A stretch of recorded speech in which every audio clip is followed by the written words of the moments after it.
Front of the Astros at 25 and 28. So only 7 games from top to bottom in a 6-team division. Still tightly packed. With the Cubs headed this way next week, the Astros would hope to begin to make a move.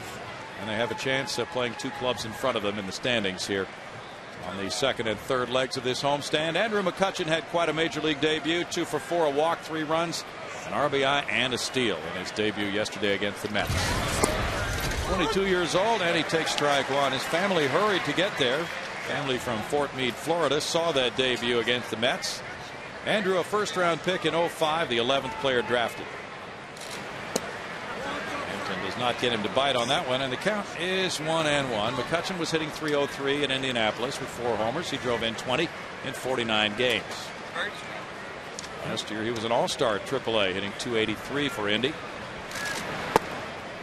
Hampton falls behind him 2-1. McCutchen a threat to run if he does get on. He's improved in stealing bases. After stealing 34 last year, he was the AAA All-Star MVP last season. Good play to his left, diving, and up for the throw. Jeff Blum starts it out with a beauty on McCutchen for out number 1. Well, as I mentioned, Mike Hampton in his last start against the Pirates, 17 ground ball outs of the 21 outs recorded. There's 3 punch outs and just 1 in the air, and typically a lot of action for the third baseman when Hampy works. McCutchen can really scoot.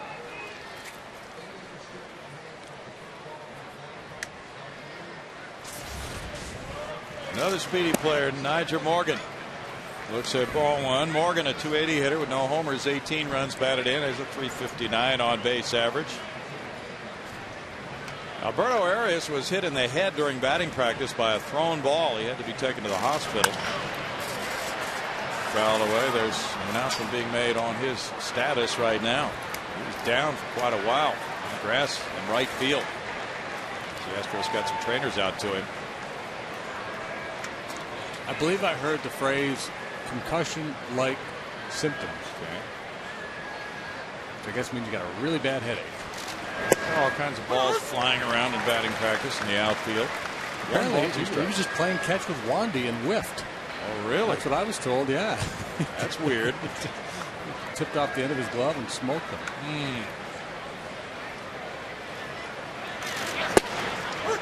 Hampton gets a high, strike 3. Sam Holbrook is calling the balls and strikes tonight.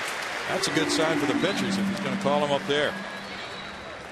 Yeah, Mike doesn't want to do a lot of work up there. His game is sinkers down and cutters in, but you'll take every little bit you can get. You see Hampton. That's a great shot there as he comes flying off that rubber. He does get himself into a very good fielding position in a big hurry. Freddie Sanchez is the batter. Sanchez looks at strike 1. .321 hitter with 4 homers, 18 runs batted in. He's second in the league in doubles with 19. He's had a lot of success in this ballpark, especially recently.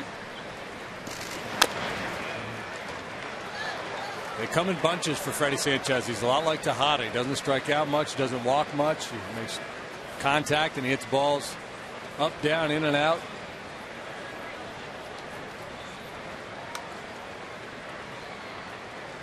Alberto Arias is having a CT scan at the Methodist Hospital tonight. Precautionary move. Hampton delivers, and there's a ball to Sanchez for a 1-2 count. Sanchez has hit .436 in his last 10 games.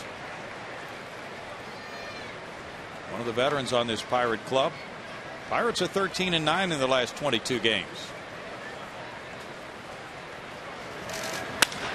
This fly ball softly hit the shallow right center, being pursued and caught by Michael Bourne.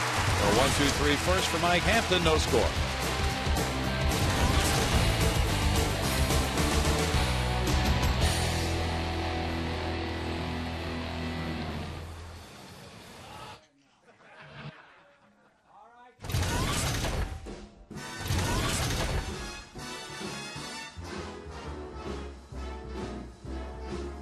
How lucky can one guy be? I kissed her and she kissed me. Like the fella once said, ain't that a kick in the head? The room was completely black. I hugged her and she hugged back. Like the sailor said, quote, ain't that a hole in the boat? My head keeps spinning.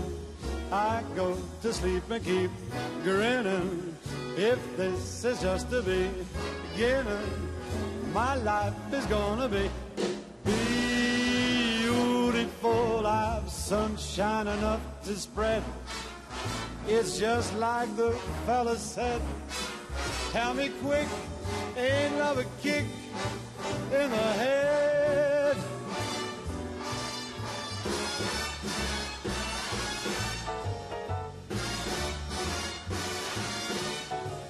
Like the fella once said, ain't that a kick in the head?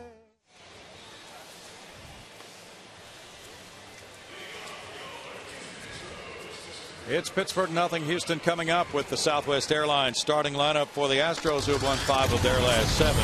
Beginning with Michael Bourne in center field. It's Jeff Keppinger at shortstop batting second. Hunter Pence is having a nice homestand. He's followed by cleanup man Carlos Lee in left field. Lance Berkman at first base. Jeff Blum third base. Edwin Mason at second base. Humberto Quintero catcher. Mike Hampton pitcher. Jeff Karsten's on the hill for the Pirates tonight. He's 2-2 with a .483 in 9 starts. 2 of those 9 starts have come against the Astros. His very first outing this year, 4 innings of 3-run baseball and no decision, and then a win last time out, 7 innings of 2-run baseball. Throws it low to Michael Bourne. There's ball 1 to the league stolen base leader with 18. Michael on a 4-game hitting streak. Begins the night at .297 with a homer. He's driven in 13. It's a 2-ball, no strike count with Keppinger waiting next. Bourne has a .369 on base average, trying to reach against the right-hander Karstens. And bunts it. And it moves foul. Eric Hinsky making only his second start at third base this year. Interesting, Michael dropping down a 2-ball, no strike bunt, but a situation where he probably felt confident that he was going to get a fastball. And if he gets it up on the grass, he's probably got himself a base hit. Bourne has 5 bunt hits this season. He comes back with that count. 2-1 to Michael. He's 0 for 4 against Karstens. Turns on that one and lines it foul into the seats. 2-2. Michael leads the league in infield hits. Hunter Pence is second this year. The Astros 4-2 against the Pirates. All 6 of those games were at PNC Park. Roll to the right side. Adam LaRoche takes it for out number 1. The Pirates obviously with a little bit different look with McLeod gone. Tonight it's Morgan left, McCutchen center, Young in right field, Hinsky for Andy LaRoche at third, Jack Wilson and Freddie Sanchez about as good as it gets in the middle. Adam LaRoche your first sacker, and Jason Jaramillo does the catching. Jeff Keppinger steps up. Starts with the open stance, closes it, looks at ball 1, 276 for Keppinger, 2 homers, 5 runs batted in, trying to snap an 0 for 9. Hunter Pence on deck. That one straightens him up, and it's 2 balls, no strikes. Karstens has walked 17 in 50 1/3 innings. That's a low figure for that number of innings pitched. He threads that one in for a strike, and it's 2-1 to Keppinger. Karsten's a guy who'll throw a lot of breaking pitches. Has a slider and a curve, straight change, both a 2- and 4-seam fastball, not overpowering. It's a good little sink on that one. So far it's been 87, 88 miles an hour. Keppinger's 2 for 8 against this right-hander who came from the Yankee organization in one of the deals the Pirates have made the last few years.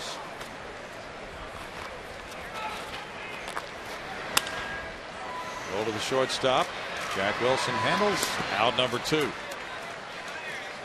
Fox Sports Houston has a Twitter page. Greg Lucas is tweeting, so sign on for additional information and insight at twitter.com/FS Houston. And thanks to all of those who expressed their sentiments. Greg is saying on the tweets that he has received from them.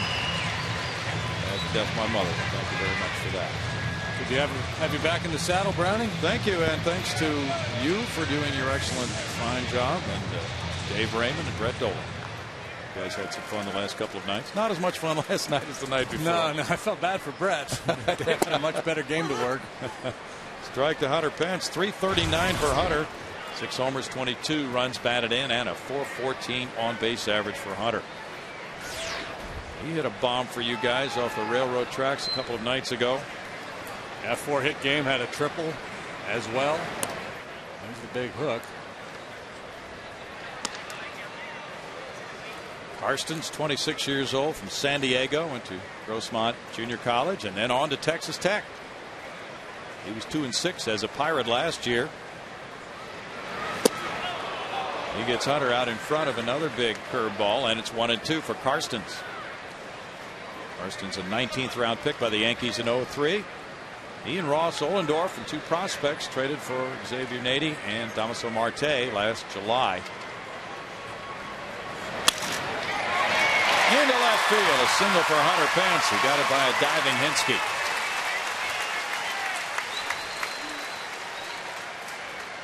There's a board for Carlos Lee. He covers that outside corner this time with the slider. And Carson's left it on the plate. Hunter hit it hard through that hole. Hunter so much better this year than last with 2 strikes.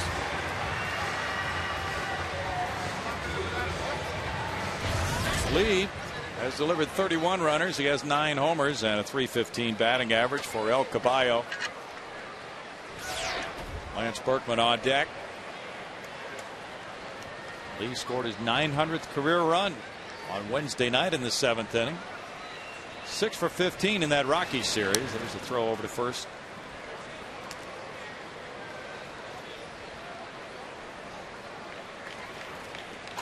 The Astros haven't exactly bashed the ball against the Pirates in winning 4 of 6. They've hit .260. They've scored 22 runs in 6 games. They've pitched well. Won some close ones. In tight for a ball to El Caballo. There was a workout today for about 48 of the potential draftees coming up in the draft on Tuesday. The Astros are interested in those players, and they worked them out here today at the ballpark. Tap slowly to third. Hinsky charging and makes the throw to retire Lee. No runs, a hit, and a man stranded. No score after 1.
Welcome back to Minute Maid Park. Bart Ennis with you as the Astros and Pirates are scoreless as we move to the second. The Astros are celebrating their 10 years in Minute Maid Park this season. To honor some of the great moments in the ballpark, we present the 10-year Bracket Challenge. Round 2 is ongoing with Brad Ausmus's final game homer off of Mike Hampton, taking on an emotional at-bat for Jeff Bagwell when he got a pinch hit game winner in 2002 on the day his good friend Darryl Kyle passed away. Go to Astros.com to cast your vote today. Brownie?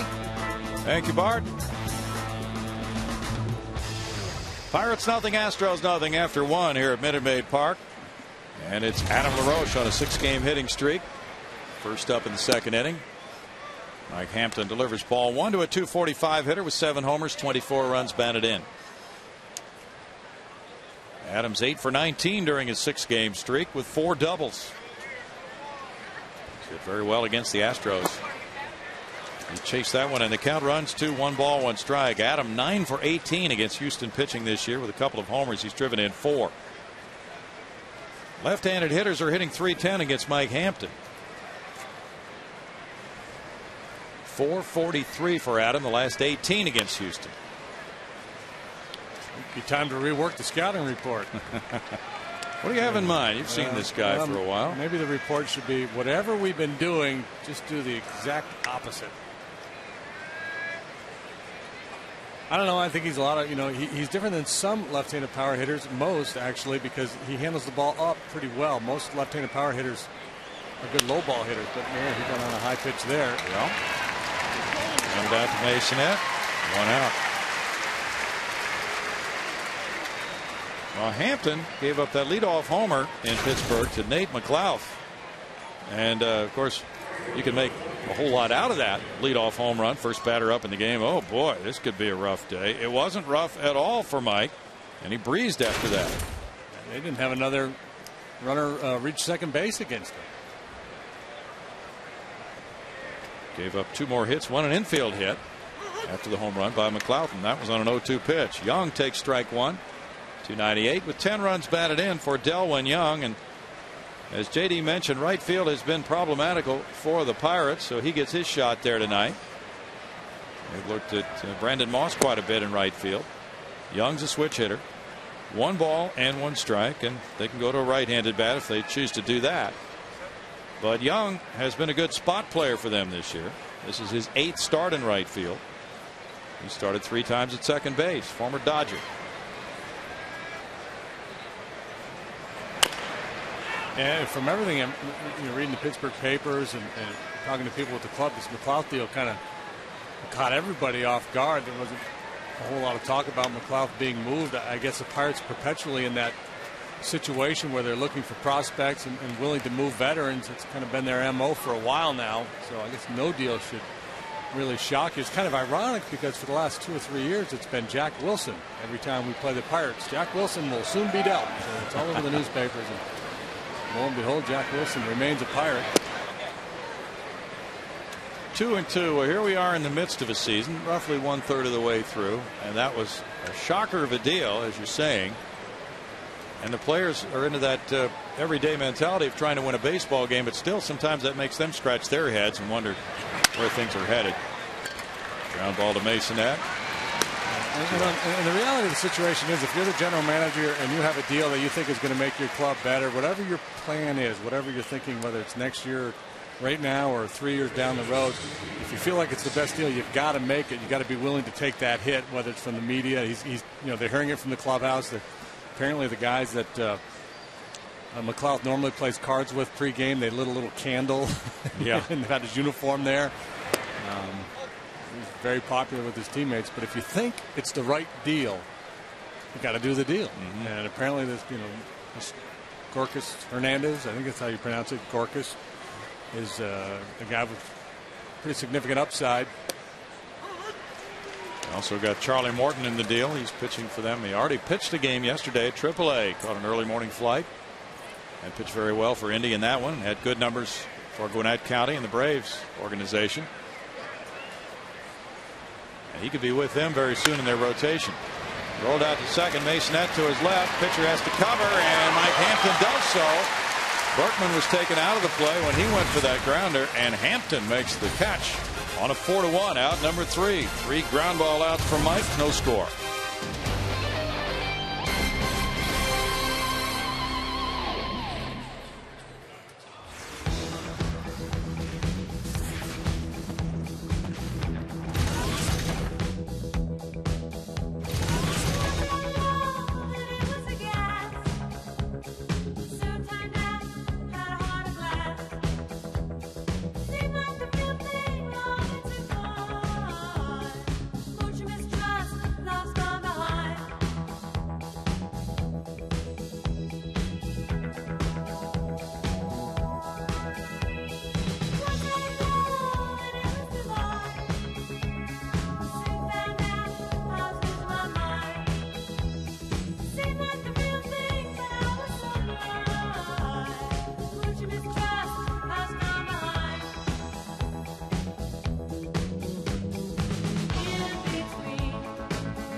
Astros and Pirates scoreless as we move to the bottom of the second here at Minute Maid. And coming up later in our Dodge Grab Life feature, Chris Sampson tells us about his first job, something no doubt down there in Channelview where the Sampson clan resides. Brownie?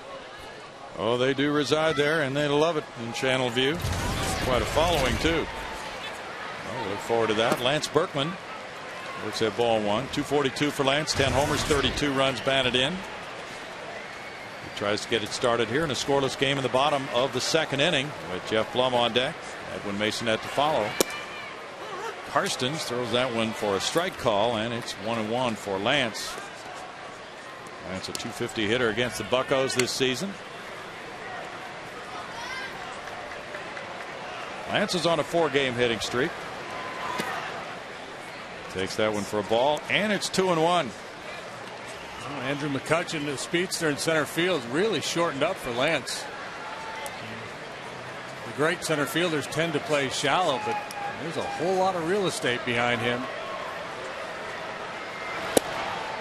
It was quite a catch by Ryan Spilborghs up on that hill. I was just contemplating whether McCutchen could get to a similar ball from where he's starting. 3-1. Lance just passed Jose Cruz in career doubles for 4th in Astros history last night. There's a strike.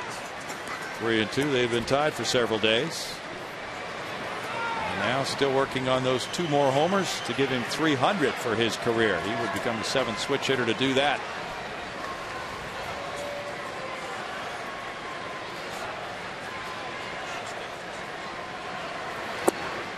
He lays off and takes the leadoff walk here in the second. That's number 1 for Karstens. It's very rare that you're going to see Lance Berkman chase a pitch out of his own down. Every now and then you can get him to chase that letter high fastball, but the pitch moving down out of the zone he usually doesn't fish for. Jeff Blum with a .271 average has 1 homer, 15 runs batted in.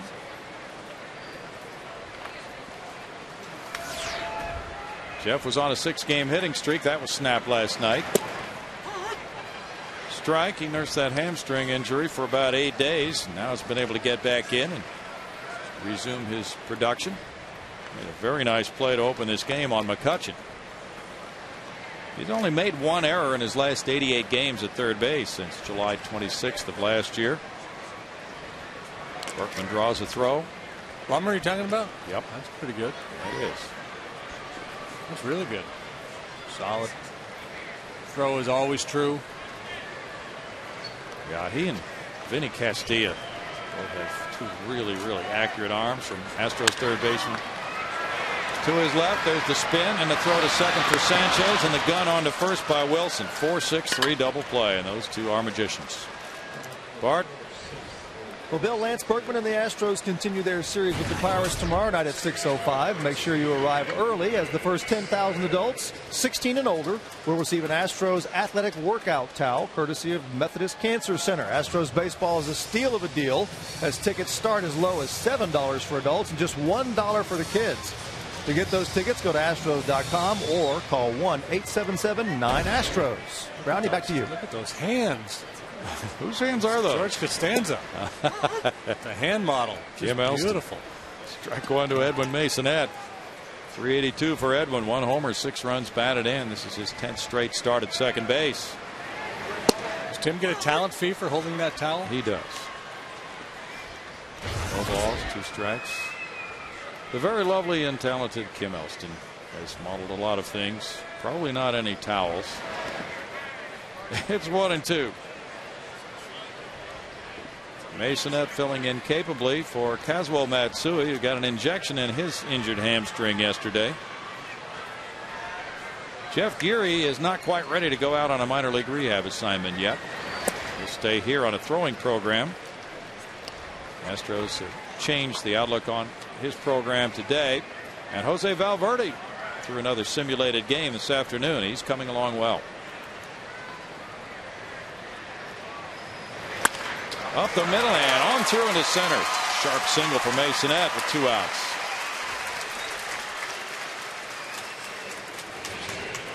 He acts like he wants to hold on to this job. You know, Casual's going to have a hard time getting back in the lineup the way Masonette's swinging the bat right now. I mean, he looks bona fide to me. Yeah. That moves it on to Humberto Quintero. Quintero talked about his hitting on Astros Live before the game tonight. 242, no homers, 4 runs batted in. He had a 4-game hitting streak. This is his 10th start of the year, so he's getting into something of a rhythm, getting more at bats, a little more regular playing time. And tonight, drawing the Mike Hampton assignment, with Pudge Rodriguez getting a rest.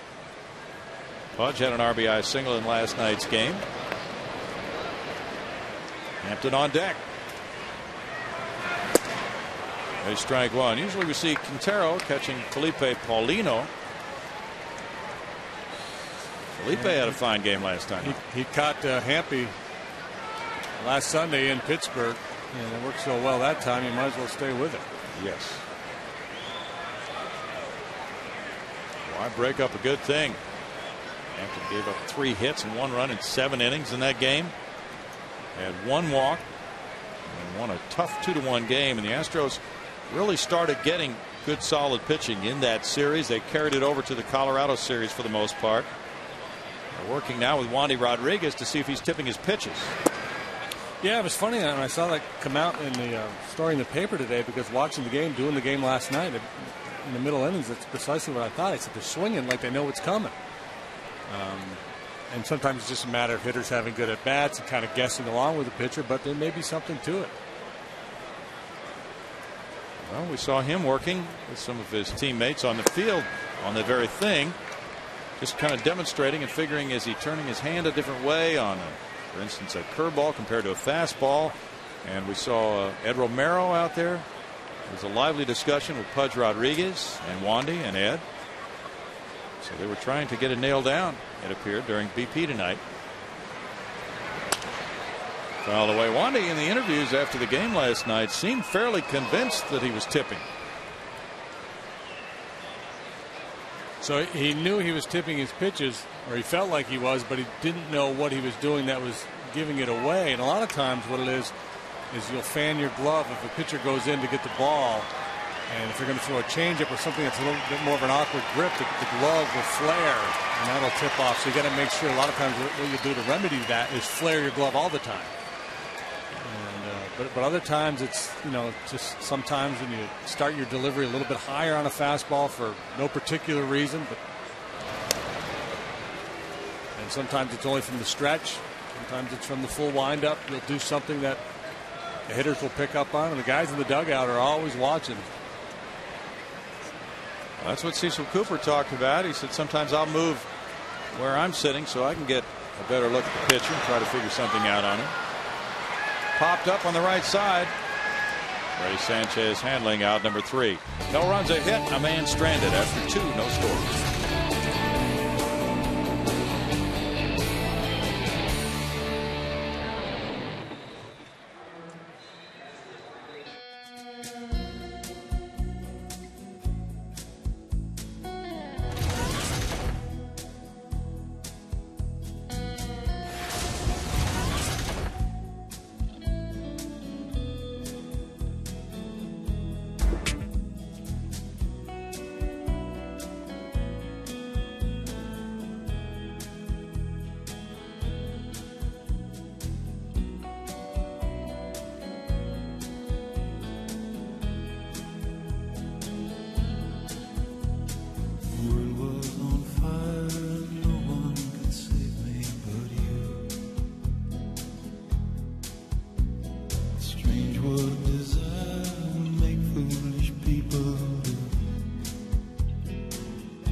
Astros and Pirates scoreless as we move to the third here at Minute Maid. Fox Sports Houston joins the Astros in Action Foundation next Wednesday during the Cubs game by presenting 10 once-in-a-lifetime Astros experiences for auction during the game. Go to astros.com/community to find out more details on the bidding items. Proceeds from the auction will benefit Boys and Girls Clubs of Houston and the Astros Urban Academy.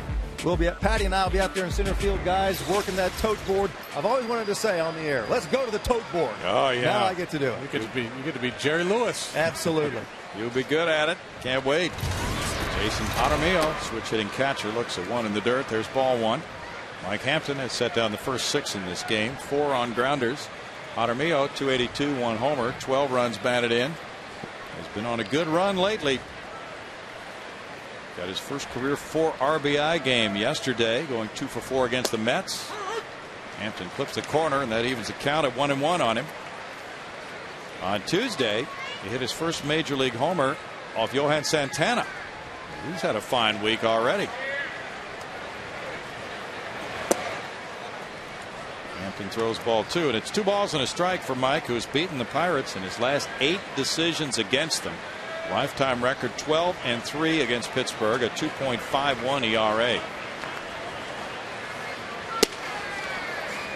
Yeah, and so much of the good numbers he put up against the Pirates came years ago. He's only made 2 starts against them since 2003, and those are the 2 he's made this year. But I guess it doesn't matter. It's just the yellow and black jerseys.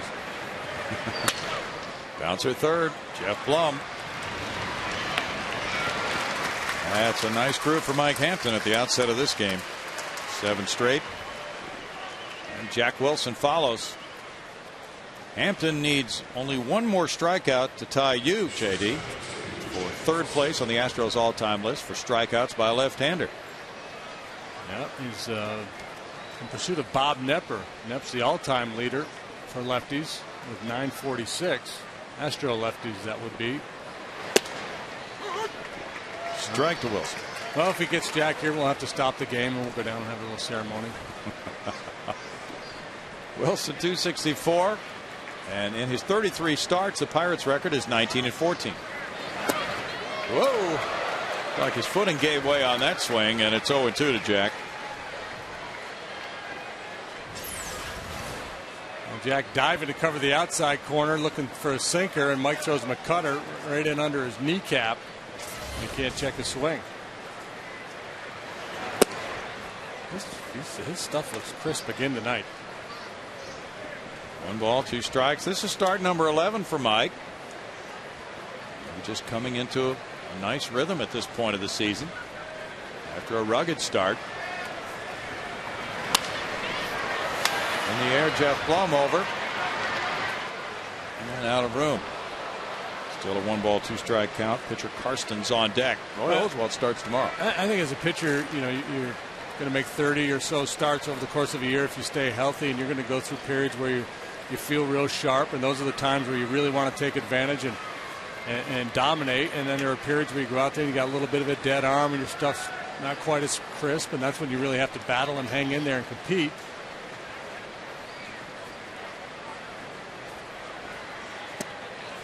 Got him on a breaking pitch. Strikeout number 2. That ties him with J.D. Well, the Cubs are in town after this series with the Pirates, and on Thursday it's a day game, a 105 business fan special. If you're one of the first 10,000 fans here, you're going to take home that slick-looking Oswalt the Wizard bobblehead, courtesy of Coca-Cola and Food Town. After the game, a concert from Green River Ordnance. Jeff Karstens looks at ball 1. So here's the little guy you're going to get. So you can skip work, come out to the ballpark, and get and take that back to your boss. Our producer Jeff McElroy thinks that is a likeness of Jeff Maggart. Yeah, I see a little Maggart. I also see a little Doogie Howser. I see a little of the guy who played the father on the Patty Duke show. Can't think of his name. No. 2 balls and a strike. Hey, I heard that you were chucking peanuts. I did a Dan O'Dowd's booth the other night. They blew up on him. Yeah, well, I was trying to throw a sinker down and away, and I ended up throwing a cutter. Looping line drive in for a hit to left center field, and Karstens is the first Pirate base runner. What are the odds? Pretty long, because he was 0 for 12 this season, 0.77 lifetime. Hampton had retired the first 8. 2 for 24 in his career prior to that swing of the bat, and the 2 hits he got came in 1 game last year against Arizona. So he gets hits in bunches. Yeah, I was trying to think. My daughter Libby was down over there in section 221, and I was trying to throw a little sinker, and I just yanked it, and it hit the edge of the booth, and it blew up all over. And I felt terrible. I wanted to apologize after the game, but we came from behind and beat him, and I figured he wasn't in the mood to talk to the bozo who fired the peanuts into his booth. So, apologies to Dan O'Dowd. Ball 1 to McCutchen. McCutchen hit a sharp grounder, and Blum made a diving play to get him. McCutchen from that fertile 05 draft class. That was a great draft class. Who else was in that class? Oh, Ryan Zimmerman. So many terrific players. We've got a list of them here.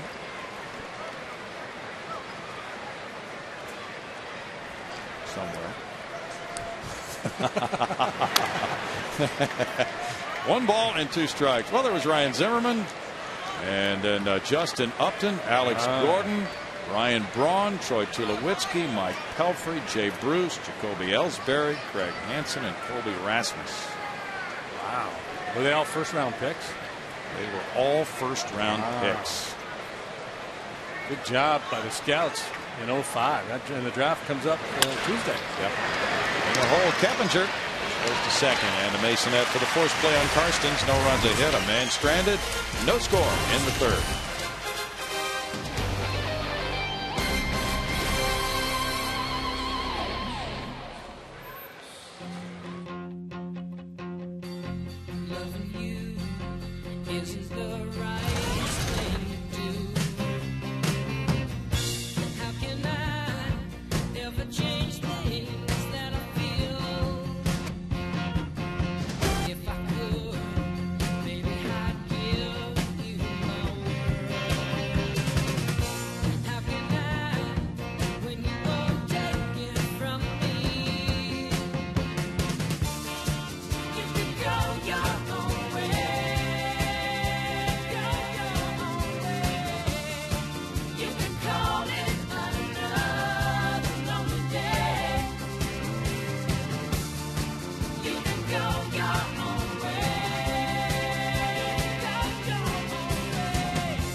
Astros baseball on Fox Sports Houston is brought to you by Aflac, by your Texas Ford dealers, and by Southwest Airlines. Beautiful night in downtown Houston. Still a lot of sunlight left. No score after 2.5. Karstens and Hampton did not draw each other last weekend, but both pitched well in winning their games last weekend in Pittsburgh. And now, as they go head to head, it's a pretty good battle underway with Hampton leading it off in the home third inning. And Mike doing what he does, getting all those ground balls. And Karstens has shown a real nice assortment of pitches. Good sinking fastball, but it's been the breaking stuff that's been most impressive. There's a breaker, and it's low for ball one. Hampton with 7 hits and 19 at bats. 368 with 3 runs batted in. I pulled up this first round of the 2005 draft at the MLB website. You're right, man. It was loaded. Alex Gordon, when Upton Gordon 1-2, then Jeff Clement, then Zimmerman, then Ryan Braun. A couple picks later, Tulowitzki, Cameron Maben, Jay Bruce, and down the line you go. And that was the year the Astros took Brian Bogasevic. Oh yeah, their first pick that year. And everybody assembled right now, getting ready for the draft. Yeah, and so people might say, well, what's the first round of the draft? They should all be bona fide big time prospects. Well, they're all big time prospects, but that's in terms of percentages, that's a pretty good hit right there. What's your best guess? Most years, first player draft, the first year draft, first round draft picks, 30 clubs picking. Guess 7 or 8 of those guys make the big leagues typically. Yeah, if that. Yeah, that would probably be pretty good. Well, make it to the big leagues, yeah. And a lot of times, and then for guys to make it and establish themselves and really settle in as big leaguers, it's a smaller number.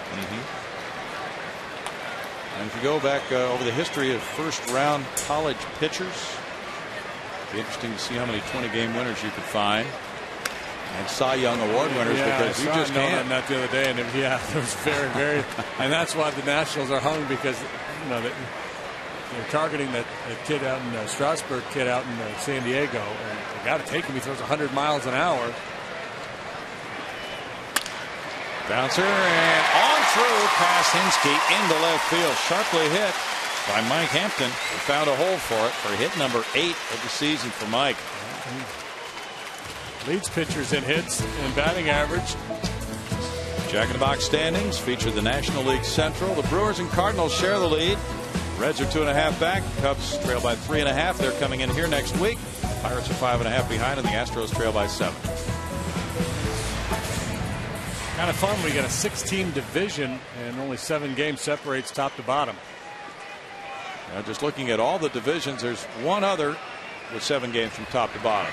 Michael Bourne bunts in the air, and that one drops uncaught right in between Jaramillo and Hinsky.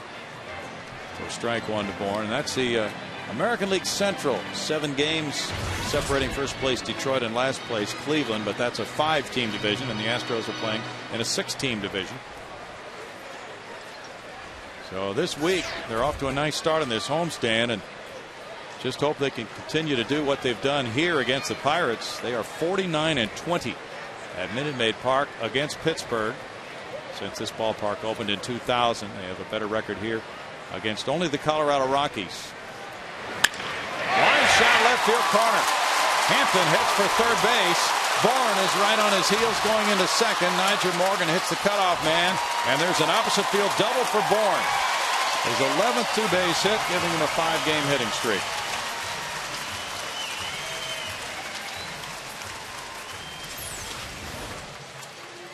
Teams have been trying to pitch him in a lot. They've been throwing him more changeups. They know he's looking for that fastball middle away that he can shoot the other way. And that time, Carson threw him a 2-seamer that ran back over the middle of the plate and really played to his strength. He didn't have to work real hard to get to that ball. It was up there sitting on a tee for him, and he just lined it into left. 2 men in scoring position for Jeff Keppinger, who grounded to shortstop in the first. Pirates play the infield back.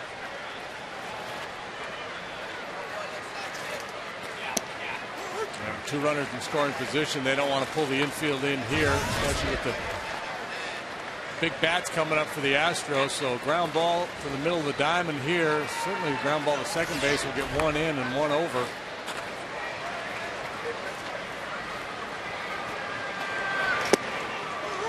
Keppinger takes it. It's 0-2 to Jeff. Now he's up against it as he tries to get that lead runner home. Hampton. Hunter Pence is on deck. Pirates have won each of Karsten's last 3 starts. They're 4-5 in his 9 starts. Fly ball will do it. Hampton going back as the 2 outfielders go deep. And McCutchen catches up with it. Here's a tag, and Michael Bourne will be stopping at third, but they thought about sending him. And he took off from second as if he really wanted to score, but it's a sac fly for Keppinger. Only 1 RBI as Hampton scores to make it 1-0. A nice job by Keppinger on 2 strikes. He got a curveball in the zone, put a real good swing on it. We talked earlier about McCutchen and how shallow he plays in center field. So Michael Bourne, realizing that McCutchen was retreating to make that play, a very aggressive break off second, and it's just good base running. Hampton's going to score easily, and Clark is waving Bourne, just giving him a chance, just in case there's a little bit of a mishandle or an errant throw in from McCutchen. Hunter Pence, the infield stays back. Strike 1. He singled to left in the first. Keppinger got his 6th run batted in. He's behind 0-2, but he drove the ball to left center. Carlos Lee's on deck.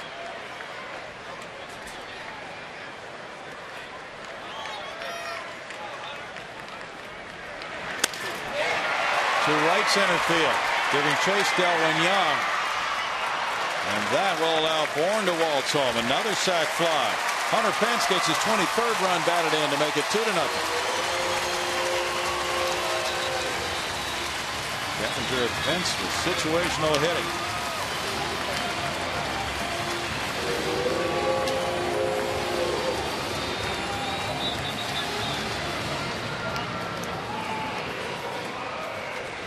Carlos Lee follows. He bounced to third in the first inning. Pirates are 3 games below 500. The Astros have played well against those teams.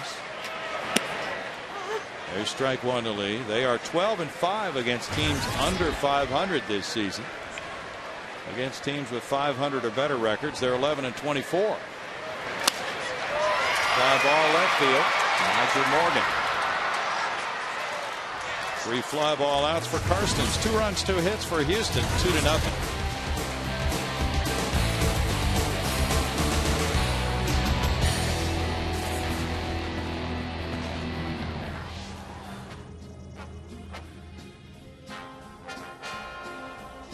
I get no kick from champagne. Mere alcohol, it doesn't move me at all. So tell me, why should it be true that I get a kick out of you? Some like the bop type refrain. I'm sure that if I heard even one riff, 'twould bore me terrifically too.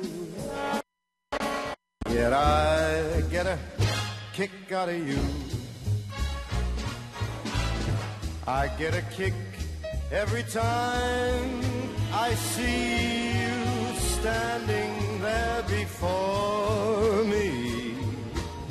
I get a kick, though it's clear to me you obviously don't adore me.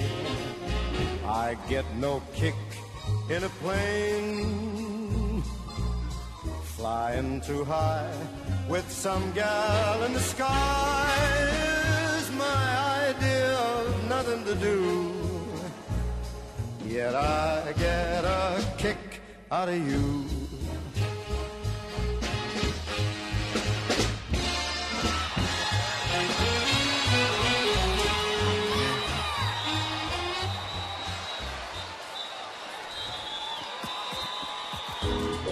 Our Texas Ford dealers league leaders feature the best hitters against the Astros since 2008. Brad Hoff, 455, is the #1 man. Then it's Jose Reyes at 433. Todd Helton's over 400. So is Adam LaRoche with Jason Bay at 400. With 30 plate appearances or more. Mike Hampton now leads it 2-0. He singled and ran the bases, scoring run #1. He scored 4 times this year. And that was a part of the 3rd inning. Now he's back out on the mound for the 4th, having allowed just 1 single, 1 base runner through the first 3. And it's Niger Morgan leading it off. He was caught looking in the 1st inning. Strike to Morgan. Sanchez and Adam LaRoche to follow. Mets and Nationals are tied 1-1 in the bottom of the 6th at Washington. Tim Redding pitching for the Mets. 0-2. Sharon Martis started for the Nats. So you were talking about this workout that the Astros held for potential draftees. Yes. Did you glean any vital information? Well, hear any names? Or any... No, didn't hear any names. Morgan strikes out. That's #3. But they did this last year, and they thought it really helped them, especially with Jordan Lyles, who was one of their high picks. Well, there he goes. Hampy's now gone by me. And the great one is Wags, because he did it an inning at a time out of the pen. This one's... Yeah, he had quite a ratio of strikeouts per innings pitched. And 14 plus per 9 innings pitched, something crazy like that. Freddie Sanchez taking ball 1. Bob Knepper stands atop the heap. Ground ball to second. Masonette. 2 down. And let's go with some trivia brought to you by Aflac. Let's say Bob Knepper. Bob Knepper is correct, sir. No, who hit the longest home run in Forbes Field history? Let's see. Someone like Ralph Kiner, maybe? Oh. Babe Ruth. I'll say Babe Ruth. It's kind of like Jeopardy, and I'll wager 400. Oh, sorry, Happy. 400. Strike to Adam LaRoche. There is strike 1 to him. Play all kinds of games with this. Let's go. That's not dollars. That's a little hangman while we're here. Okay. 400 jelly beans. That's your wagering.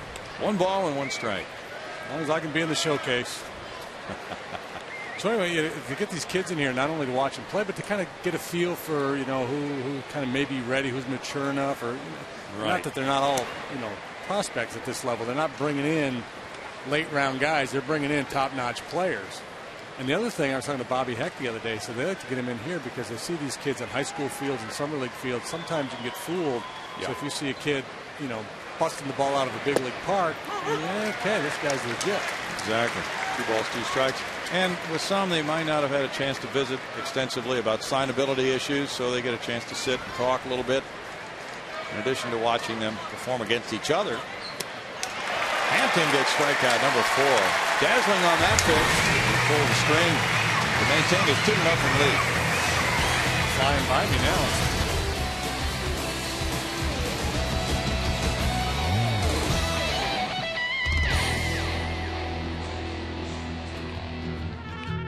Well, I'm so tired of crying, but I'm out on the road again. Well, I'm so tired of crying, but I'm out on the road again. I ain't got nobody just to call my special friend. The first time I traveled out in the rain and snow. The first time I traveled out in the rain and snow. Oh, I didn't have no payroll, not even no place to go.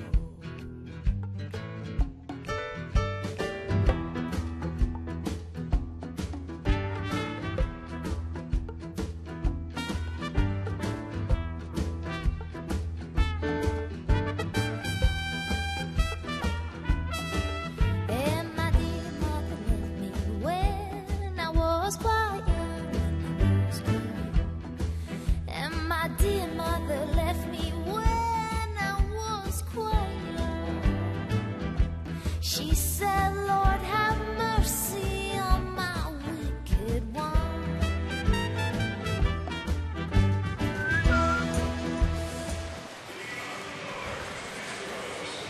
Now we're curious about this Athletic Trivia answer. Who hit the longest home run in Forbes Field history? Was it Babe Ruth? It was Dick Stewart, Dr. Strangeglove, 457 feet. Really? Well, we missed that one clearly. Did Babe hit 3 there? Yeah. Right at the end of his career. Yeah, one day. Lance Berkman with a soft fly ball to right field. Moves Delwyn Young over. One pitch went out here in the 4th. The last 3 home runs of Babe Ruth's career came in one game at Forbes Field. I think he retired about 2 days later. We're going to have dimensions. 462 to center field. Yeah, that's when they used to park the batting cage out there in play. Yeah. So somebody could hit a ball, and what would happen if it landed on top of that batting cage out in center field? Center fielders climbing on top of the batting cage to get the ball. It'd be called a hinder. It'd be like when you were a kid and you had to work your field around somebody's tree or a car or the school parking lot, whatever it was. You always had obstacles to deal with. That's an obstacle, all right. Jeff Long bounced into a double play earlier. Takes that curve, and it's 1-1. What did Lance do? I wasn't looking. He hit a fly ball to right on the first pitch. Karsten's got him out in front a little bit. And he's been doing that with his curveball, varying his speeds. And the changeup. Karsten's one of those guys who really hasn't attracted a whole lot of attention. Wasn't really a high profile guy in the Yankee organization. Looks like he has a pretty good knowledge of how to pitch, though. Yeah, he's one of those guys that probably the scouts don't get too excited about, but if you command your stuff and you got a decent breaking pitch, you can survive and even flourish. As long as you kind of continually make adjustments. As the more the league sees you as a pitcher like Karsten, the more they're going to kind of get a feel for how you go about it, and you've got to be willing to come off of it a little bit, change your game plan.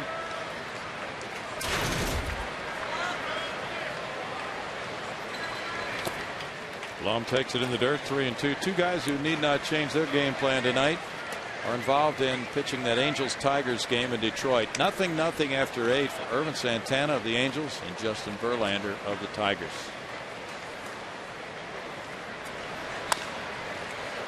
Verlander was the pitcher of the month in the American League. He's having a brilliant year.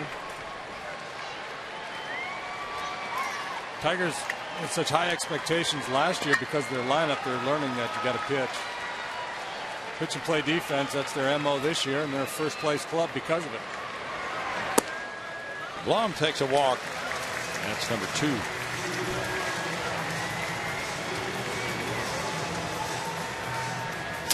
Play Lotto Texas for a chance to win a jackpot as big as the Lone Star State. Right now, the estimated jackpot is $12 million. So play Lotto Texas today.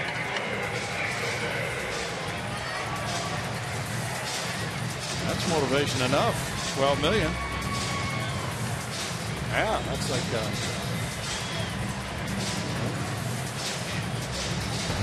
free agent. Yeah. Number 1 pick kind of guy. That guy's he's gonna win 5 lottos. They're talking about $50 million package on a multi-year deal for him. And that's why you got to be careful, because you're going to invest all that money in him, and you're going to want to push him to the big leagues. You're going to want return on that. You got to be careful you don't blow him out. I'm sure they'll be very cautious. Strike to Edwin Masonette. Again, talking with Bobby Heck, the Astros scouting director, about him, about the Strasburg kid. And he said he thinks he's ready to pitch out of the bullpen in the major leagues right now. He doesn't know if he's ready to be a starter at this level, but he thinks he could pitch out of the bullpen. Wow. 0-2. And then all these stories come up right before the draft every year, which is interesting to fans to read. And there have been several stories about Ben McDonald of LSU and how he never really attained the kind of status that people think that Strasburg might be able to attain. But he was much ballyhooed. Threw hard, maybe not quite as hard as Strasburg, but nonetheless was expected to do great things. And he walked through that Baltimore clubhouse, and Mickey Tettleton said something about there's our however many $1 million he made. There's our $9 million pitcher or whoever it was. So sometimes major league players are very skeptical, of course, of somebody who's never played the game professionally getting that kind of money. Well, yeah, that's it. And now that becomes a question as we move forward. If the Nationals invest all this money in this kid and he does blow out, he doesn't turn out to be the guy they hoped that he would be, I think there's going to be a strong push to cap the draft, the amount of money that you can spend on draft picks. My hunch is there'll be a lawsuit because of that. Some agents will, obviously jump up and down, and you can understand why. Sure. 1 ball, 2 strikes to Masonette.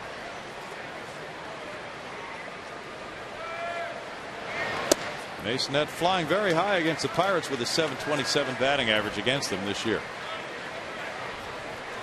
Quintero's on deck.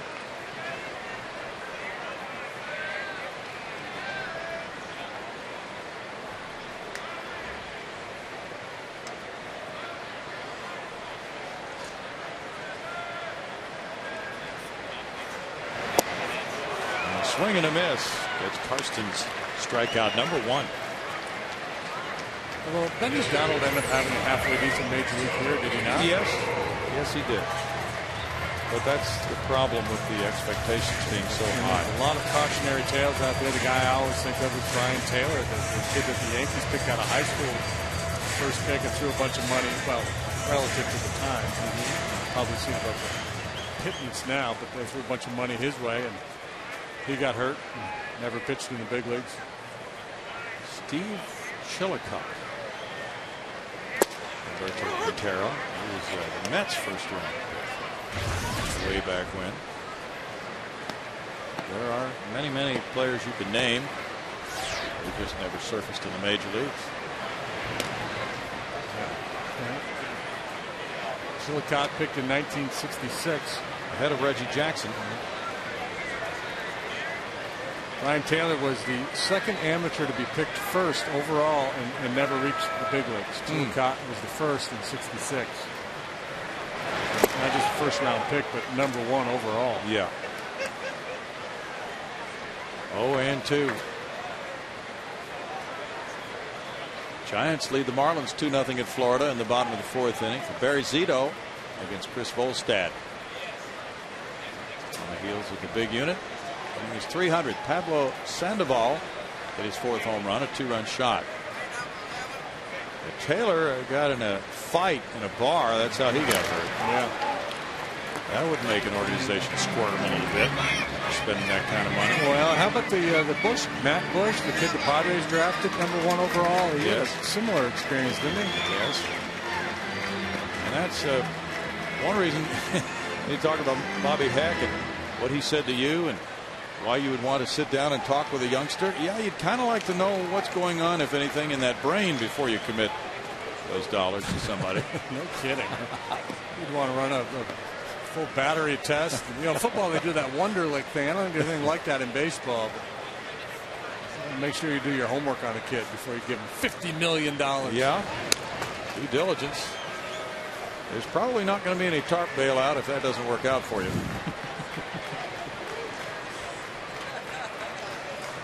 No balls, 2 strikes to Q. Mike Hampton on deck.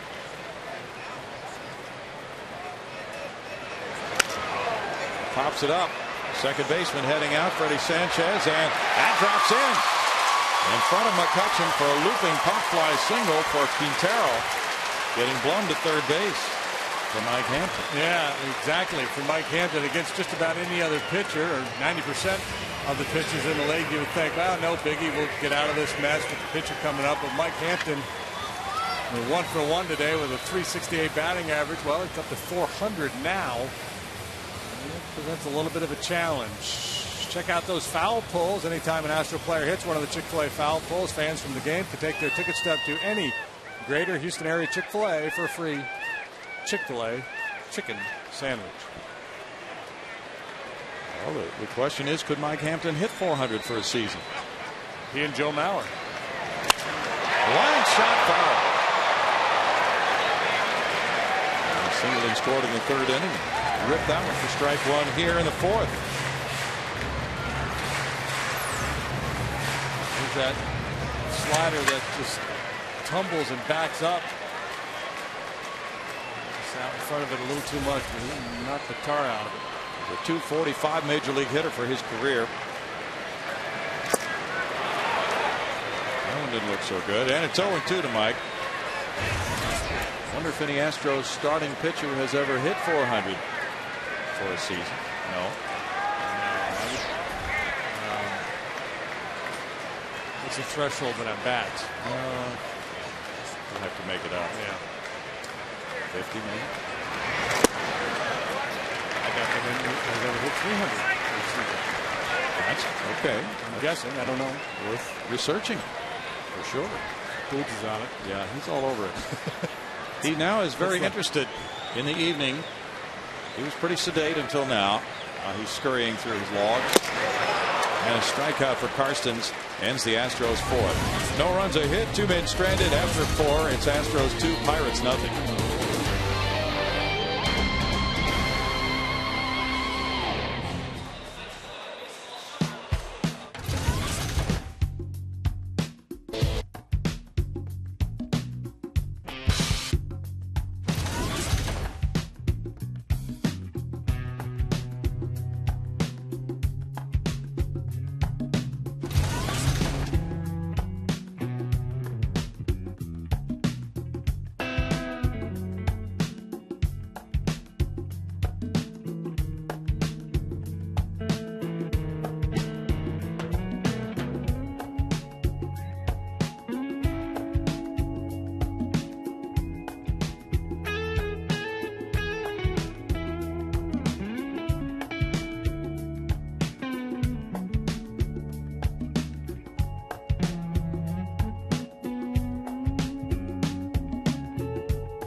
Astros baseball on Fox Sports Houston is brought to you by AT&T, by Dodge, and by Southwest Airlines.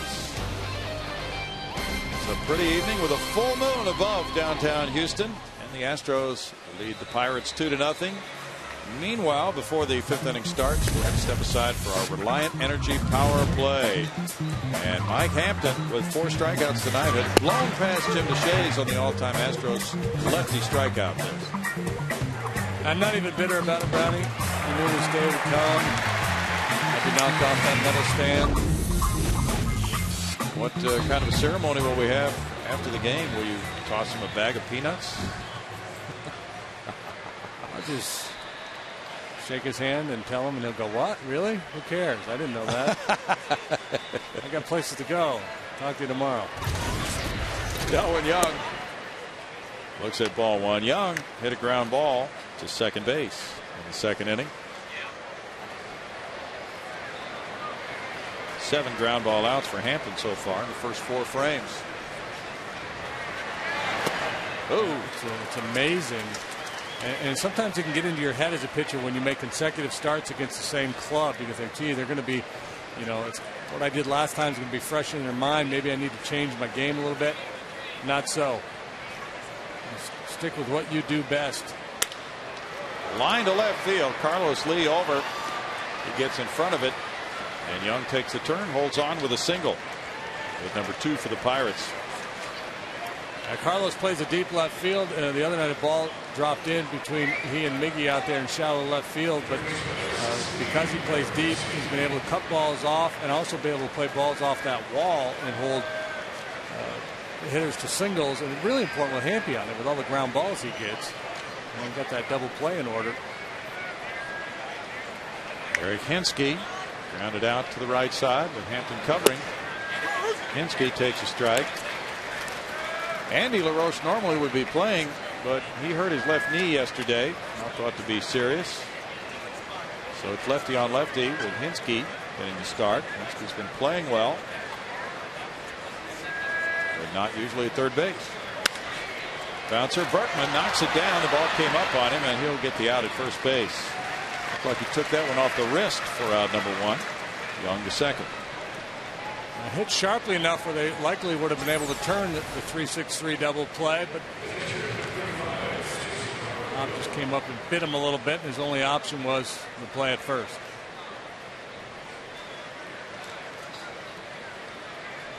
He was out early for some fielding work before batting practice today, working on that 3-6-3 double play throw.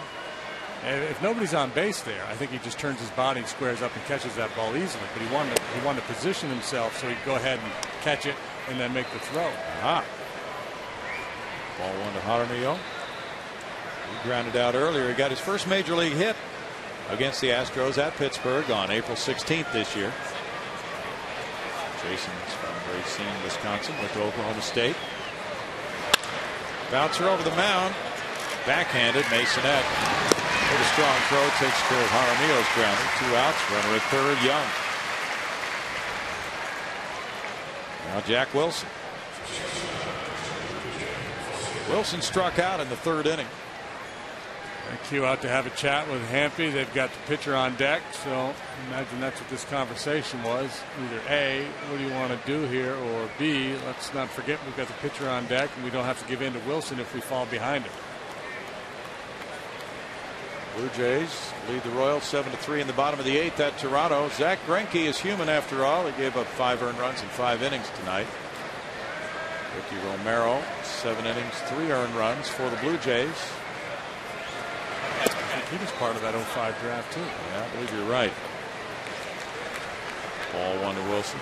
He probably fell all the way to the 2nd round or something like that. Very, very fertile year, 05. Last year, the Astros were rated high on their draft. It's 2-0.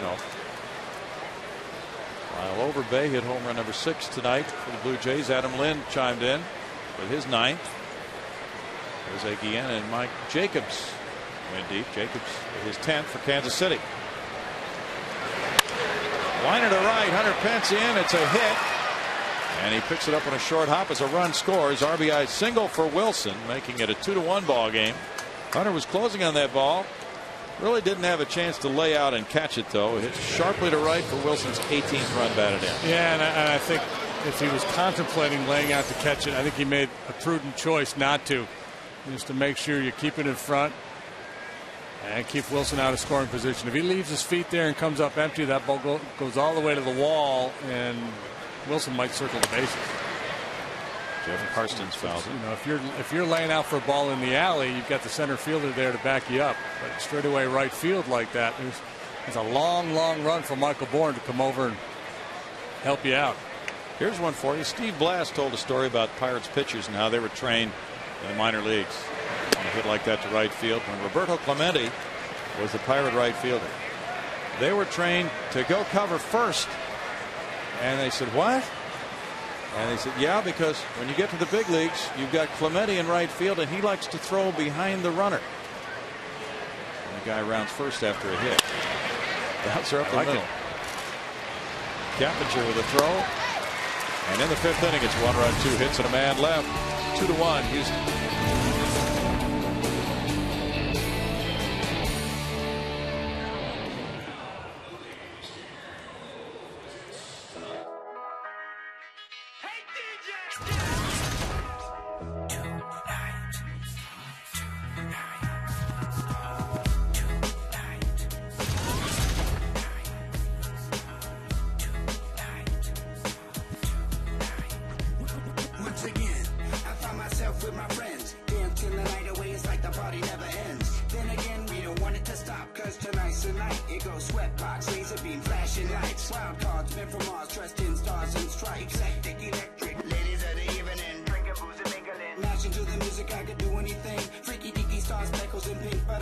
Life is not so nice. I walk into a club and I found paradise. I'm seeing stars, I can't believe my eyes.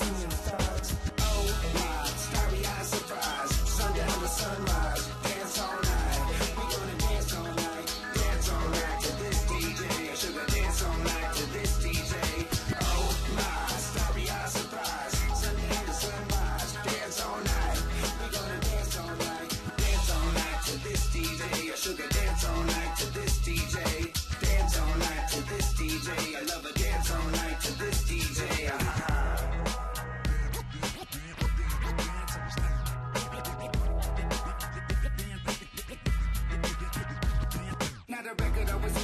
trails we blaze. The walls are closing in, but that's okay, cause I've been waiting all week to feel this way. And it feels so good, so good. I'm on top of the world, the coolest kid in the neighborhood. So let me be a sponsor one night, that's right. Sweatbox, laser beam, flashing lights, you got to...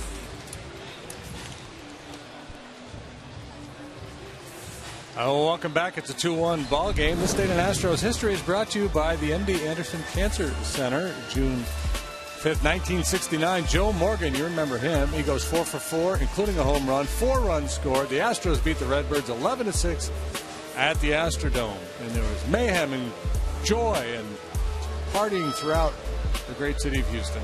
June 5th. 1969, a couple of years later, he was to be traded to the Reds. Of course, the Hall of Fame. Michael Bourne looks at strike one, bottom of the 5th inning, 2-1 Houston. He doubled and scored in the 3rd after grounding out in the 1st. He's in tight at 3rd, and Bourne looks at it, 1-1. As the leadoff man, Michaels hit .277 for the Astros this season. Floats up high on the changeup by Karstens to make the count 2-1. Cubs lead the Reds 2-0, top of the 8th in Cincinnati. Carlos Zambrano not only has pitched well, but has hit a home run. Popped up. Jack Wilson on the grass. Well, imagine there was a little pressure on Carlos to deliver tonight after a pretty rough week. First where he goes blotto on the umpire in the dugout and smashes things and throws things and just kind of carries on. Then he misses a team flight. That's not good. Yeah, so he had a bad week, but he was reminding everybody why they love him there in Chicago tonight. Shutout baseball and a long ball. That's his 2nd home run. He hit it off Micah Owings. He usually hits him off some other pitcher. Strike to Keppinger. Keppinger has grounded out and hit a sac fly.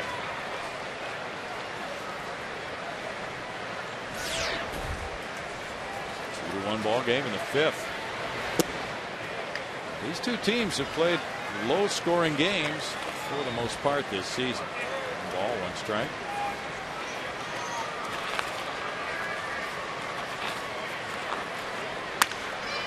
Rip foul.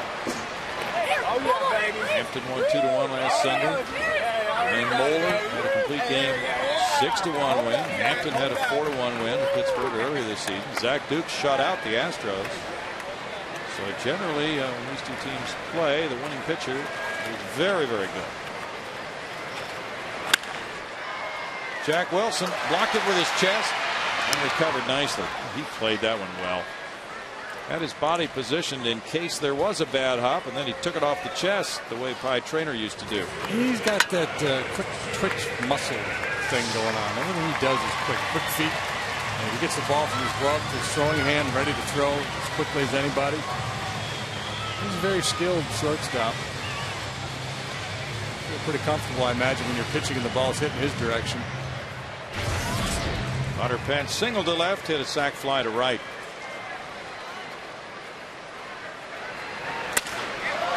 Slashes that line drive to right field. Nice opposite field swing, and Hunter is 2 for 2 tonight. There's a board for Carlos Lee. That's hit number 6 for the Astros. They've had hits in every inning.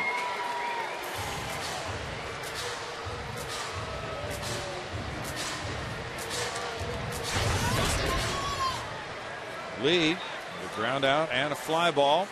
Looking to keep this inning going with the Astros leading by 1, and Lance Berkman on deck. Hunter has looked back to first. Except for the 3rd inning, all of their hits have come after they were 2 out. For whatever that's worth. It's worth a lot. Hunter starts and stops. If you're pitching, you're not bothered too much by a 2-out single, are you? No, not a little Singleton. You feel pretty good about things. You may not feel too good about facing a power hitter after a 2-out single like Carlos Lee. In terms of your approach and how you're supposed to do your job, you're usually a little happier with a 2-out single than you are a 2-out walk. Yeah, the walk, the freebie kind of nods at you a little bit. At least the guy who got the base hit had to earn it.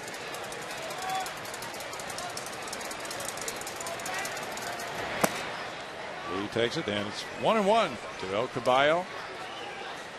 Texas is shutting out Boston at Fenway 5-0 after 7. Dean Kinsler at his 15th long ball. What a nice year so far for Kinsler. Kevin Millwood with 7 shutout innings so far for the Rangers. He's in the final year of his contract. That's a pretty good little salary drive he's putting together then. Absolutely. Brad Penny, whose name has been bandied about in trade rumors, gave up 5 earnings in 5 2/3.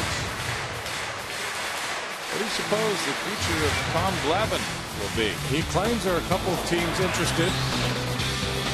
I'm just not sure if some club comes to him and says, well, here's the deal, Tom, we want you to go to AAA and make 4 or 5 starts. I don't know if he's willing to do that. It may be what's presented to him.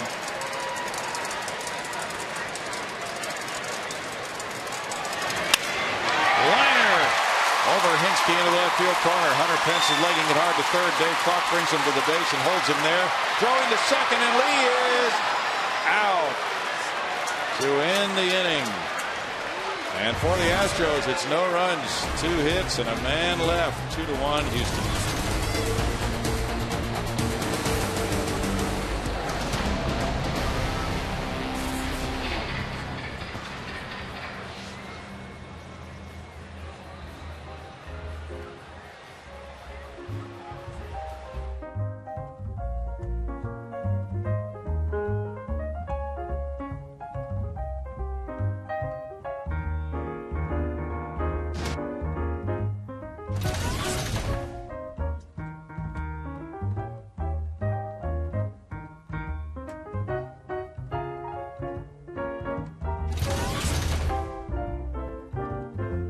Only a paper moon sailing over a cardboard sea, but it wouldn't be make-believe if you believe in me.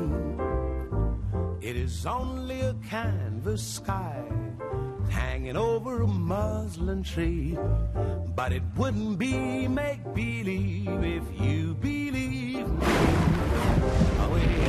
First job was an electrician. It's a honky-tonk parade without your love. It's a melody played in a penny arcade. It's a Bonham and Bailey world, just as phony as it can be. But it wouldn't be make-believe if you believe in me.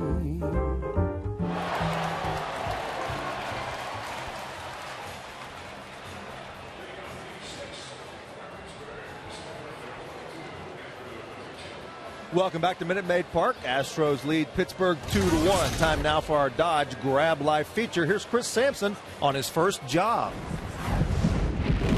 First job was an electrician helper working for my dad. A gopher guy. So go get this, go get that for me, go get some tools, go get the material, and I'll just help him if he needs anything.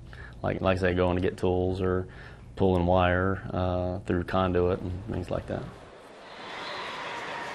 Well, his job now is to be the Iron Man of that bullpen, and that's what he's been this year, guys.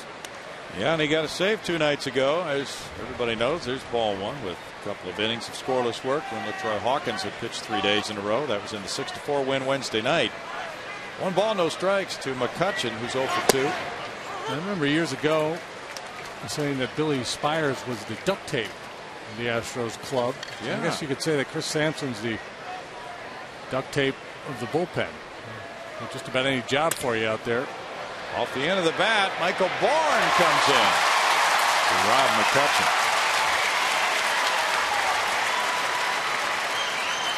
Big play by Bourne for out number 1.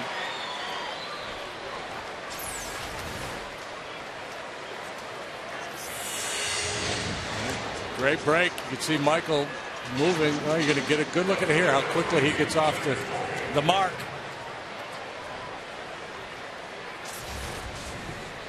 Roger Morgan showing bunt, takes a strike. Morgan has whiffed twice.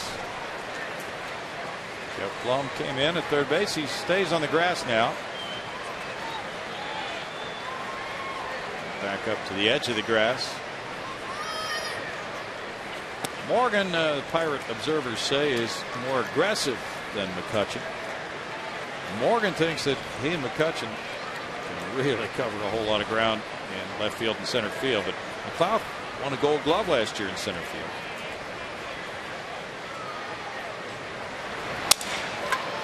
Broken bat. Masonette. 2 outs. I saw a comment from Dylan Young. He said, when I'm in right field with McCutchen and Morgan in center and left, I'm just going to guard the line and tell them, you guys got the rest. I got this little corner over here. This is my piece. You guys handle everything else. That might work. Freddie Sanchez is 0 for 2. The top 4 Pirate hitters are 0 for 10 combined. 71 pitches for Hampton so far in this 2-1 game. Nobody's reached base yet. From the top 4 in the Pirate order. There's strike 1. Young led off the 5th inning with a single. Came around to score on a 2-out single by Wilson. The only other hit came from the pitcher Karstens in the 3rd with 2 outs.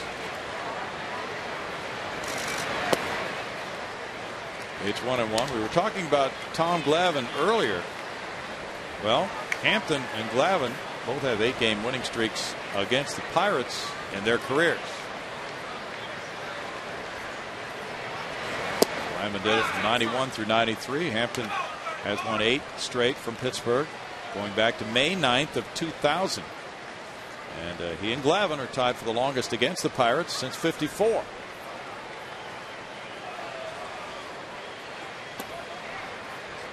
It's 3-1 now with Adam LaRoche on deck. The Indians are shutting out the White Sox in Chicago 3-0 in the top of the 6th inning. Carl Pavano pitching. And for Chicago, it's John Danks. Mark DeRosa hit a 3-run homer off Danks. That's his 9th of the year. Speaking of trade rumors, boy, a lot swirling around Mark DeRosa. You bet.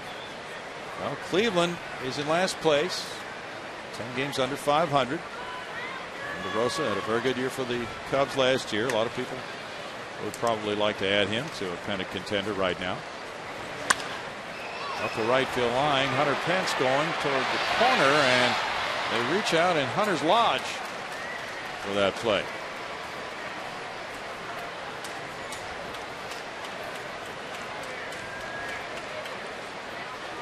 Go 3-2 now. The folks who sit in Hunter's Lodge really ought to let Hunter come in there if he gets an opportunity and catch the ball. He wasn't there for that one. Well, nice play by the guy in the striped shirt, though. They're having a lodge meeting down there. Struck him out. Ooh, that is dazzling stuff. Strikeout number 5. A 1-2-3-6 for Mike Hampton. He maintains a 2-1 lead.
It's the Coors Light 6th inning. Let's check out the freeze cam. Frost Brewed Coors Light freeze cam. Hunter Pence freezing the hands.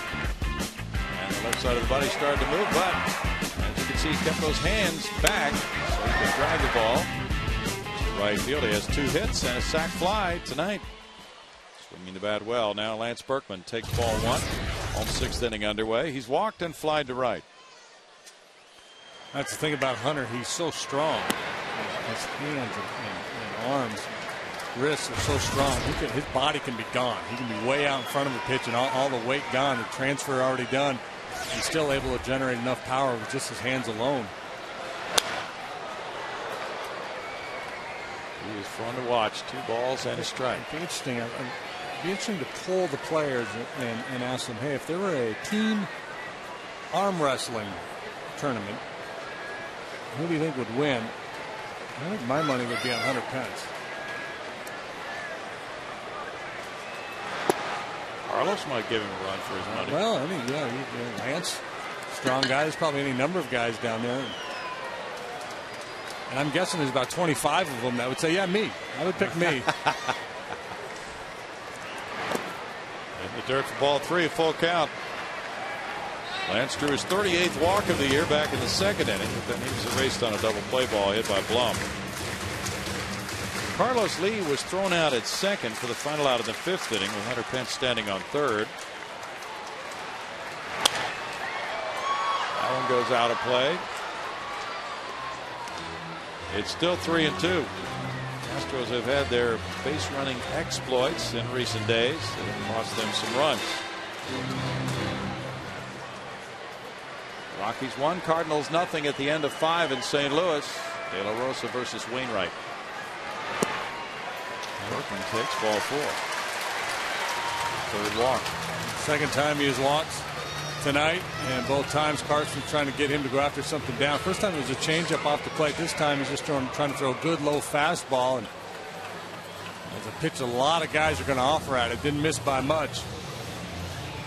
Home Depot presents doing more on defense as Jeff Blum did in the 1st inning on Andrew McCutchen. Diving play to his left. He got up and he threw him out. First batter of the game for Mike Hampton. Got him off to a nice start. He retired the first 8. Now Blum 0 for 1 with a walk. Fly ball right field. Backing up Delwyn Young. Young at the wall.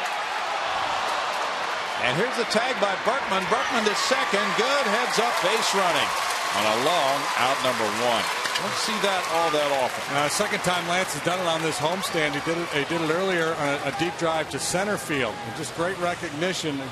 High drive like that, he knows one of 2 things is going to happen. It's either going to fly out of the ballpark or it's going to be caught. And if it flies out, he gets to jog around the bases. If it's caught, if he tags up, he's got a chance to steal 2nd on the right fielder.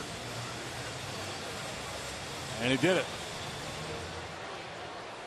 And he was busting it into 2nd base. Arrived well ahead of that throw on 1 bounce from Delwyn Young. Joe Kerrigan, the pitching coach.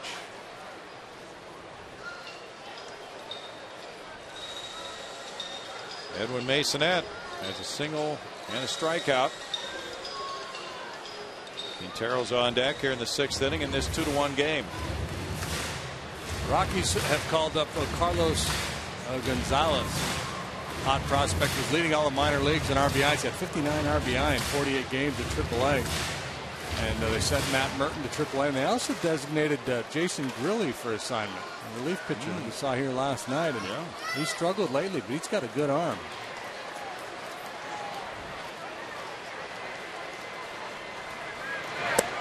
Strike 1 to Masonette. The fact that Berkman has reached scoring position gives Masonette and Quintero RBI opportunities here in the 6th inning.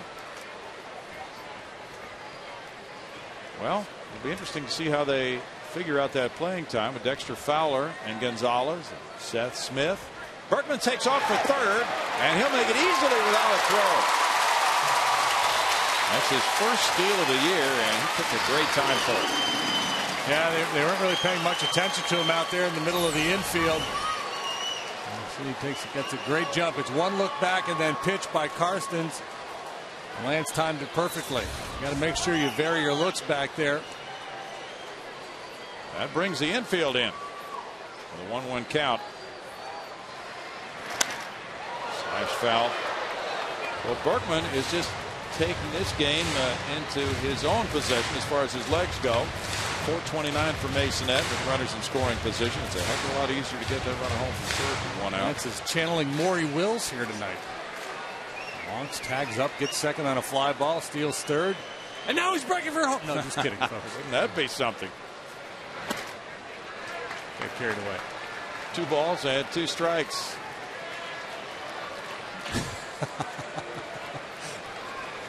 Lance had been 0 for 2 in steals until he pilfered third base.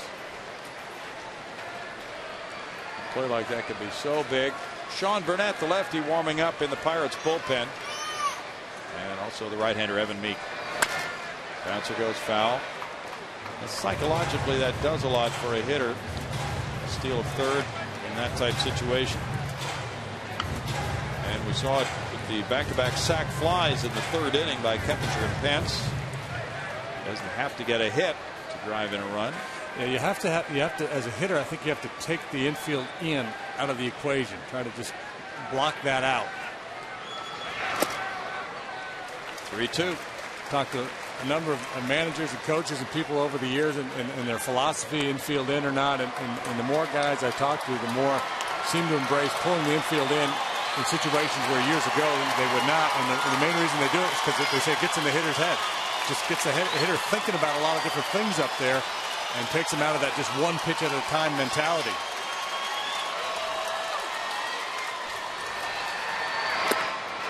Great job by Masonette, laying off some pitches and taking a walk. Now, though, the Pirates do have a double play in order with Quintero coming up.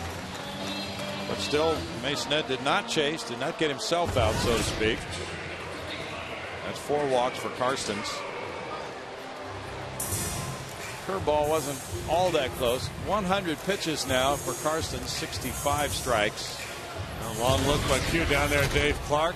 1 out, man on third. This is the if you're going to squeeze, you're most likely going to do it with 1 out. It's a 1 out play. It's such a high risk play. You don't really want to do it with nobody out. But this would be a time where the Pirates might be thinking, hey, they might squeeze here. Get the pitcher on deck.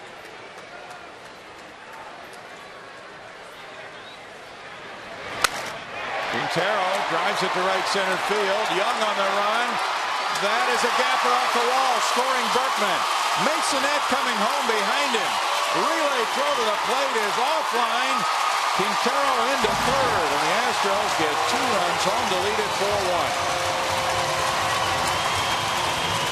Boy, great base running by Masonette. And a great swing of the bat by Humberto Quintero. He's been swinging it well and continues to do so. Talked a few nights ago about the production the Astros are beginning from the 8 hole. And Masonette, Quintero in there quite a bit. Keppinger as well. And he just drives this ball. Masonette recognizing early that nobody's going to run that one down. Got a great jump off first base. First career triple for Quintero. 2 runs batted in, giving him 6. Now the infielder's in for Mike Hampton with 1 out. And that's ball 1. He is 1 for 2.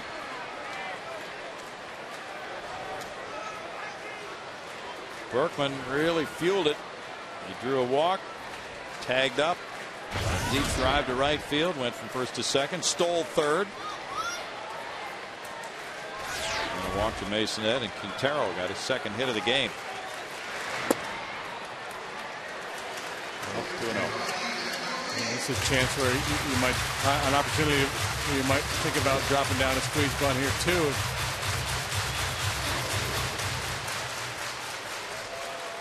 Q's got his breath back from that running out that triple.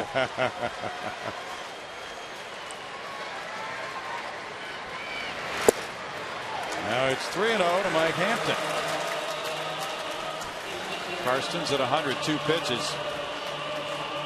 When he went 7 innings against the Astros last weekend on Saturday. That was his longest outing of the year in terms of innings.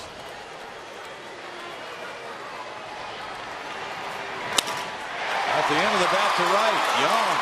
Very good. They catch in right center, and here's the tag by Quintero, and he will waltz home to make it 5-1. Hampton driving in his fourth. The third sac fly for the Astros tonight. How good a hitter is Mike Hampton?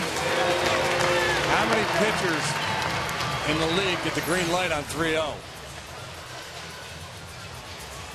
Here comes Barney Rubble.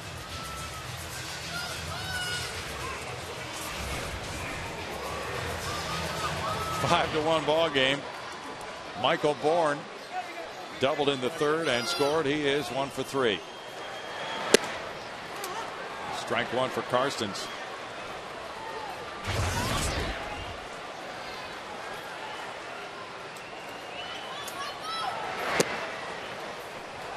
One ball, one strike here in the month of June. The Astros find themselves at 23-29.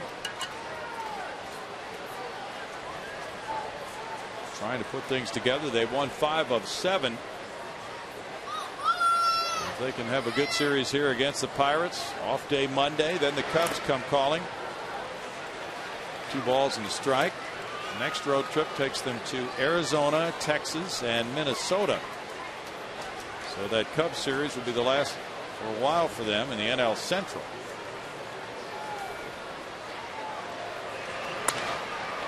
Off the line in right. Let's see which way the ball kicks out toward Young. But that won't prevent a double by Bourne. His second double of the night, 12th of the year. I imagine that's going to do it for Karstens. John Russell trying to get him through this inning, but swinging the bat, that's going to end his night.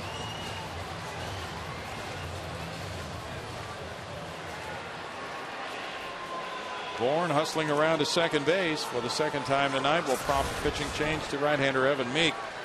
For John Russell, with our Verizon Wireless call to the bullpen, it's going to be the right-hander Meek coming in for Karstens. We'll get to that in just a moment.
Some enjoyment on the bench with Miguel Tejada for the first time all season, not starting and having a good time talking about Humberto Quintero's 2-run triple here in the 6th inning. Now the Astros have extended their lead to 5-1. They've forced a move to the bullpen with Evan Meek coming out of that bullpen to face Jeff Keppinger. Meek, the young right-hander, faced just 2 Houston batters on Sunday. And that is his last appearance. They're not pitching their recently completed series with the Mets. No wins or losses, a 2.60 ERA. He's pitched around a lot of walks, 14 free passes in 17 in the 3rd innings, but he's been tough to hit. That's allowed him to maintain that low earned run average. League hitting just 210 against him. Fastball, curveball for the right-handed hitters. Fastball, curveball, and the occasional changeup against the lefties, but primarily just fastball, curveball for Meek. Well, he's had 2 successful outings against the Astros, both last weekend in Pittsburgh. Jeff Keppinger's 0 for 2 with a sac fly. Hunter Pence on deck in his 5-1 game in the 6th inning.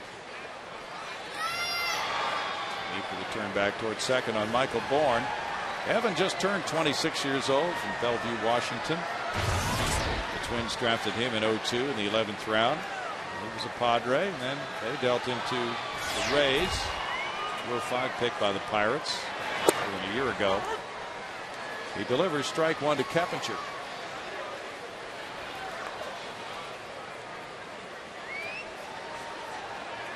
Meek came up from AAA Indianapolis on the 25th of April. His first 4 appearances went very well. 5 2/3 innings, no runs allowed with the Pirates. Missing there, he goes to 1-1 in the count.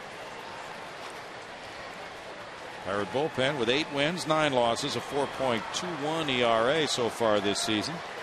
Has 13 saves.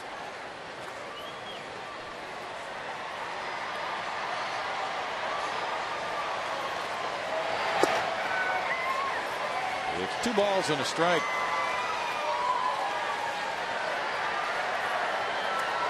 Pirate bullpen's been pitching quite well lately. They've got nice balance. They've got 3 lefties out there, 4 from the right side. The leader of the group is closer Matt Capps. He saved 12 in 14 tries. Bourne takes third without a throw from Jaramillo. A steal of third by Bourne after Berkman stole third earlier in the inning. Bourne's a league leader. That's his 19th stolen base. The Astros just pressing the action here. Again, the middle infielder's not paying much attention because there's 2 outs, and they don't want to have their focus diverted or play out of position to try to pinch Bourne. It's not that meaningful a base. Well, if you're Bourne with his speed, if you feel like you can get it, go get it. Keppinger takes a walk. 3rd walk of the inning. First 2 resulted in runs. Hunter Pence will bat next. He has singled twice and hit a sac fly. Yankee game postponed at Yankee Stadium. Tampa Bay was to have played the Yanks. Was to have been David Price versus CC Sabathia. Oh, I would have bought a ticket to that one. Yeah. Maybe not one of those $2,500 tickets, but maybe some kind of ticket. I don't know. Nosebleed section for $250 or something. With ball 1. Hunter's the 8th Astro to bat here in the 6th inning. Arizona and San Diego mix it up later on in San Diego for Doug Davis and Chad Gaudin. Phillies will be in Los Angeles later tonight with Jamie Moyer going against Eric Milton.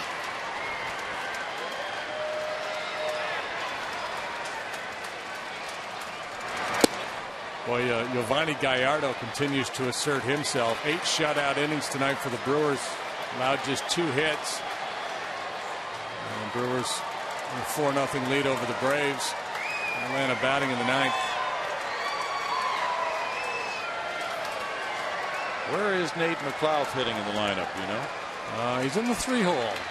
Chipper Jones moved down, I believe, to 4th now. The Braves are very aggressive. They're talking about Brad Penny. They're one of the clubs apparently interested in DeRosa. After all that success, the Braves out of the money the last couple of seasons, so I'm trying to get things turned around there in Atlanta. McLouth 0 for 4 tonight. He apparently came into the Pirate clubhouse and said his farewells before he went to Atlanta. Very popular guy in the Pirates clubhouse. 3-1, and the Braves were kind of stymied in the winter in their efforts to pick up players like Ken Griffey Jr., who decided to sign as a free agent with Seattle, and then they were trying to put together that trade. The Jake Peavy deal. Foul away. Well, Meek working his way back from 3-0 here. Hunter taking all the way on the 3-0 pitch. Kind of ironic that Hampton was swinging and Hunter took the 3-0. A good aggressive hack at the 3-1 offering, and now we'll see if Meek is willing to challenge for the 3rd consecutive time, or if he tries to beat him with a breaking pitch.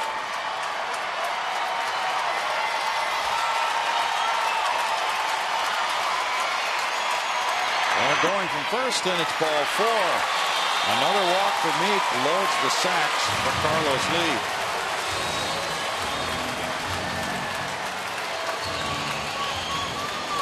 Meek did not inherit the earth. He inherited Michael Bourne, but now he's got two of his own runners on. Somebody might come in and inherit a whole lot from Meek here if he doesn't get it straightened out. And the Pirates still, with a chance in this game, 5-1. They've got 3 cracks left at the Astros, but El Caballo gets into one here. Pretty much lights out. Joe Kerrigan, the new pitching coach for the Pirates, had quick words for Meek.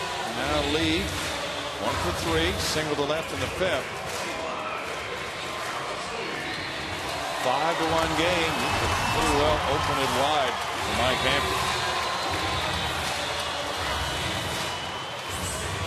The Astros as a team have hit .237 with the bases loaded this year.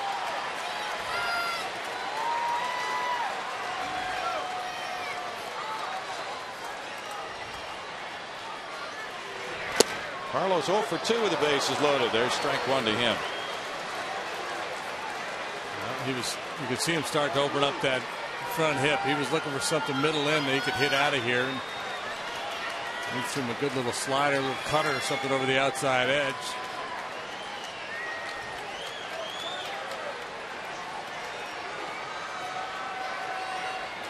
Berkman's on deck. High to left center field. Is this grand slam number 13 for Carlos Lee? It is. A Lee slam opens it wide for the Astros here in the 6th inning. First slam of the year for the Astros. Home run number 10 for Carlos. Gives him 35 runs batted in. Miguel Tejada, the last Astro to hit a slam. That was against the Pirates last September 10th.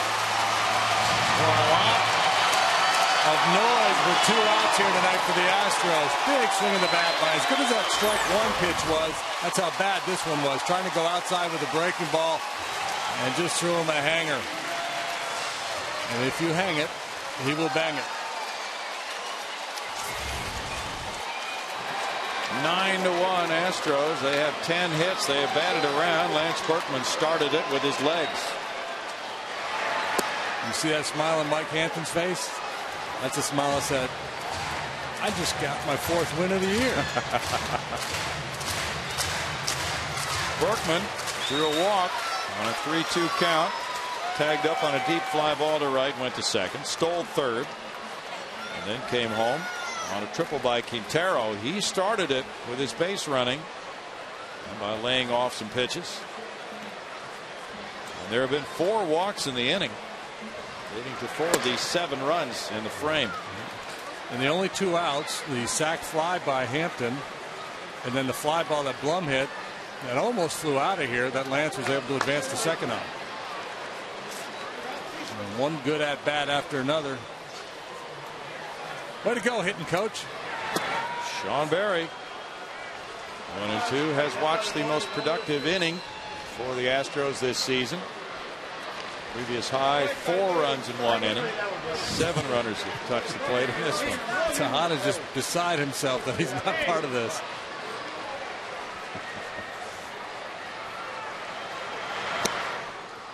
Well, okay, at it another way. He needed a rest. He hadn't had one all year. Now he gets a rest. The team breaks out. He'll be back presumably in the lineup tomorrow night, and the team hopefully will tuck away another win while resting him. Giving Keppinger a game at short. 3-2.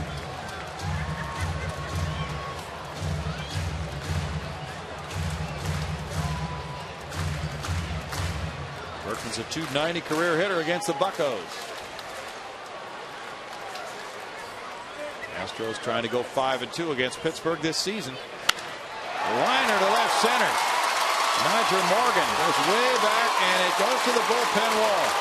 Berkman checks in with a double. Number 9.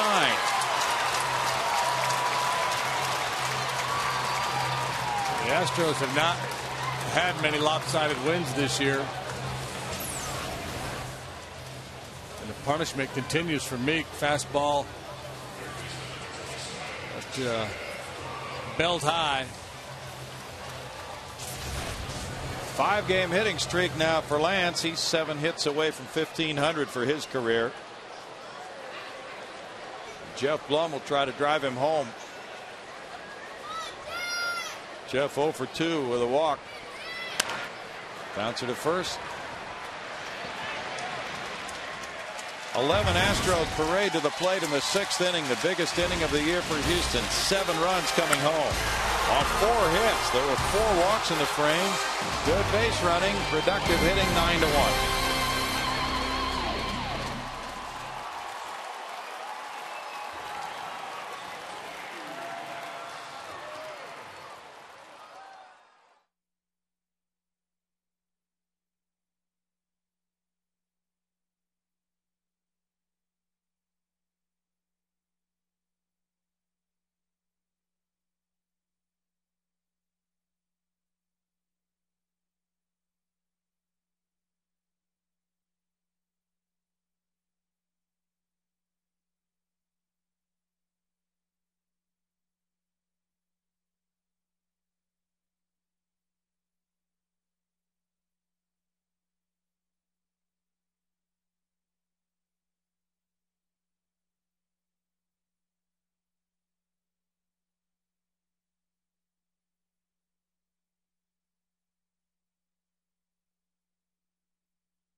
Astros baseball on Fox Sports Houston is brought to you by the MD Anderson Cancer Center and by Reliant Energy. Beautiful night in Houston, and the beautiful scoreboard for these Astro fans is showing 9-1. The Astros lead it. Carlos Lee at the 13th grand slam of his career a few moments ago. That's the first one he's ever hit against the Pirates. His last one came July 29th last year against Cincinnati off Bronson Arroyo. Now Mike Hampton with all that run support looks to Adam LaRoche, and there's strike one here as the 7th inning gets underway. The happiest guy in the ballpark's not even in uniform. The fan won $25,000 because of that grand slam. 25,000? Do we know him? They just had him up on the big screen there. Carlos Lee in left field. One out for Hampton. Adam LaRoche said there wasn't a guy in that Pirate clubhouse who wasn't ticked off about that trade of Nate McLeod. And he said they might be trying to hide it or whatever, but hey, you get a guy who's loved by everybody, not just in this clubhouse, but in the community, who does everything you could want a guy to do. A perfect guy to be a leader. And he said it's kind of like being with your platoon in a battle, and guys keep dropping around you. You keep hanging on, and you've got to figure how much longer till you sink.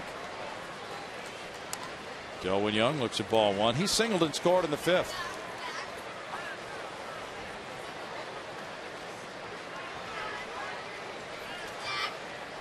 Yeah, trades like that with a popular guy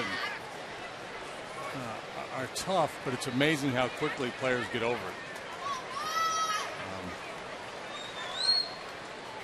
Obsessed isn't the right word, but when you play in the big leagues, you're so focused on your own career and what you're doing. Obviously, you make great friends, but you do learn to turn the page.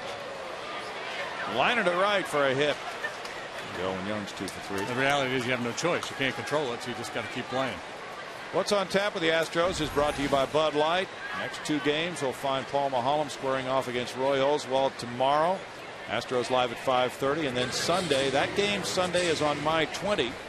Ian Snell and Felipe Paulino at 1 o'clock on Sunday. Eric Hinske is 0 for 2. 2 ground ball outs for Hinske. The runner Young is not being held by Berkman.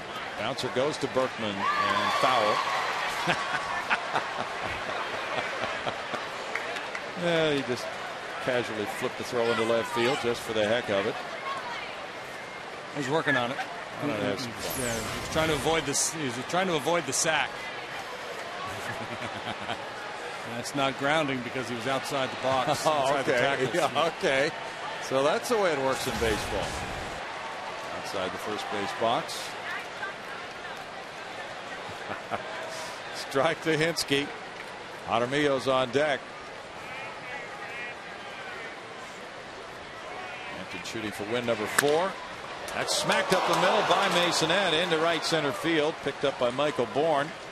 A hard hit ball for Eric Hinske, and back-to-back singles here for the Pirates for the first time in the game. Well, you know, Mike spent a lot of time, first on the bases, then in the dugout in that inning. The Astros hit for quite a while. They put 7 on the board, so I understand where he might not be particularly sharp here in the 7th. Of course, with his ability to get ground balls, he could be one pitch from getting out of it. Jason Jaramillo has hit the ball on the ground both times tonight. 26,222 paid attendance. Bouncer in the hole. Keppinger to his right. Gets it to Masonette just in time on a close play to get Hinske for the second out.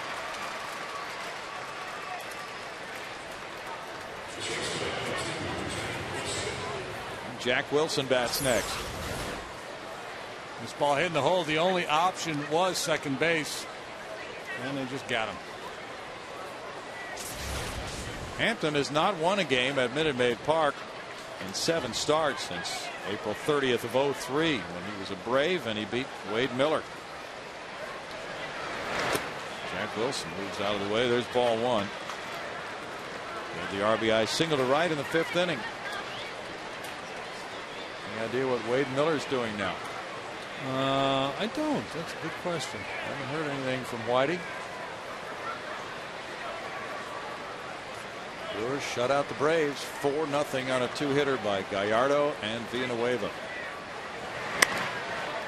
Tap foul. 1 ball and 1 strike. Hampton 1-3 lifetime at Minute Maid with a 5.63 ERA. Pitched well here in the final game of the season last year as a Brave, but he lost to the Astros. Last time he pitched here on the 24th of May, gave up 5 runs in 5 innings to Texas, losing that one 5-0. Whoa. 2-1. Pretty slick there by Q. That ball appeared to be behind Jack Wilson. Yes, it did. Yeah. It was behind him and in the dirt. How about that glove work? Marc-Andre Fleury would be proud of that. Oh, man.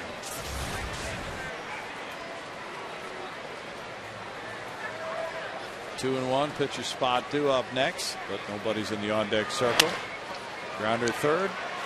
Blum to second for the force out to Masonette. No runs, 2 hits, a couple of men left. 7th inning stretch time finds the Astros in front 9-1.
Here's our Ford dealers game summary brought to you by the Texas Ford dealers, showing you the Astros with 3 sacrifice flies tonight. Keppinger and Pence had the first 2, and then Hampton delivered 1. Quintero, a 2-run triple, his first triple of his career. And Carlos Lee at his 13th career grand slam. The Astros with a 7-run 6th inning. That's the biggest inning so far this season. Tagging Jeff Karstens with 6 runs on 9 hits and 5 2/3. He walked 4, fanned 2. Evan Meek, 1/3 of an inning. He gave up 2 hits and 3 runs with 2 walks. And now it's Sean Burnett. And Sean Burnett, boy, he's been busy working for the 27th time now. 1-1, 3.04 ERA. Tough, particularly tough on left-handers with a little bit of a crossfire delivery that he features. Masonette with a pop-up. LaRoche back. And pitch one out for Burnett. Firestone in-game box score will show you 11 hits for the Astros, including a couple of doubles from Michael Bourne, 2 singles, Hunter Pence. Quintero with a couple of hits. Hampton's had a big night, a single, a sac fly. He scored a run. Everybody in the Astros lineup has reached base tonight, either with a base hit or a walk, and Glummer's the only guy who doesn't have a knock. Yeah. You got it. Well, let's see. Keppinger doesn't have one, but he has a sac fly and a walk and a run score. Quintero looks at a strike. He is 2 for 3 with 2 runs batted in.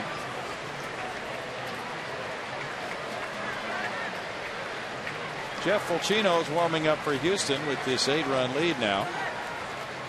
And we get a pinch hitter potentially on deck, and Matt Keita with a pitcher spot due up next. So Hampton will take the curtain apparently on the way to win number 4 of the year, it would appear. And that would make him a winner against the Pirates for the 9th consecutive decision. He would be 13-3 lifetime against Pittsburgh if he wins here. Keita getting ready to hit for him. Oops. Quintero's drilled that up pitch from Burnett.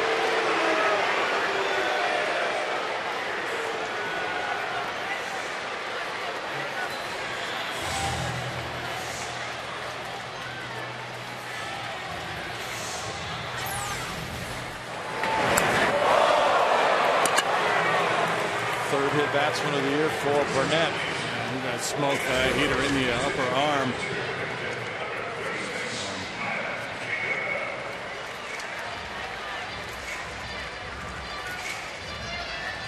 He was still trying to shake that one off down there. I mean, he took a direct blow and appeared to get him up in the kind of a meaty area in the upper arm, but still, you take a 90+ mile an hour fastball, showing it to LaRoche. Come on, man, what's he doing? It's 9-1. Picking on me for it. Matt Keita's a pinch hitter. And Burnett actually checking with him. You okay?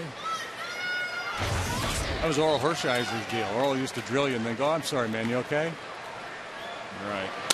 Used to hit Glenn Davis at least once a game and then pretend it was accidental. Fouled away by Keita. Keita is 0 for 2 as an Astro since he was promoted from Round Rock. Round Rock is his home. He's lived there for several years. Keita is a .241 hitter in his major league career as a pinch hitter. He was hitting .277 for the Express when he was called up with 2 homers, 14 runs batted in. The injury to Matsui. He looks at a Burnett fastball, and it's 1-1. Mike Hampton in 7 fine innings tonight, allowed 5 hits, 1 run, did not walk anybody, and fanned 5. So it's 20 innings pitched against the Pirates this year and 2 runs allowed. Play at second and then on to first. Sanchez, Wilson, and LaRoche combined for a double play. Second of the night for the Buccos. But after 7, it's 9-1 Houston.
Astros up 9-1 as we move to the 8th.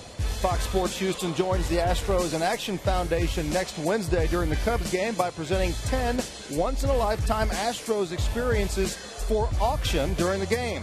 Go to astros.com/community to find out more details on the bidding items. Proceeds from the auction will benefit Boys and Girls Clubs of Houston and the Astros Urban Academy. But these are some great items we're going to have up for bid. Make sure you go to the website, astros.com/community.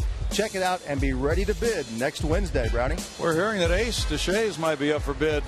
Bart, have you heard anything about that? Well, you know, I don't want to let any secrets out of the bag, but there's a possibility, yeah. Oh, thank you, Bob Barker. I heard a rumor to that effect last night myself. Jeff Fulcino with Jesse Chavez warming up for the Pirates. Comes in with an 0-1 record, a 3.60 ERA, facing pinch hitter Ramon Vasquez. Batting for Burnett. The challenge for Jeff here is to kind of forget about the fact that it's a 9-1 ball game. He's been on a nice little roll here. You don't want a lack of focus to upset that. You know, just stay on top of your game, attack the strike zone, pitch as if it's a 2 or 3 run ball game. Vasquez, a 270 hitter, has no homers, 8 runs batted in. He's 3 for 12 as a pinch hitter, and he's driven in 2. We have the winner of the Don Zimmer lookalike contest back there tonight. Gentleman right there. No, not there. Over there. Over there. That guy. Looks like Zim. He does look like Zim. Zim still working for the Rays. No balls, 2 strikes. Yeah. There's some Zim there. Remember that little fracas he had with Pedro Martinez? Yeah. Sure do. That was not good. No. Pedro throwing, toppling Zim to the ground.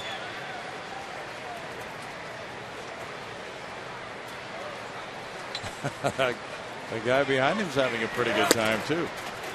2 balls and 2 strikes to Vasquez with McCutchen on deck.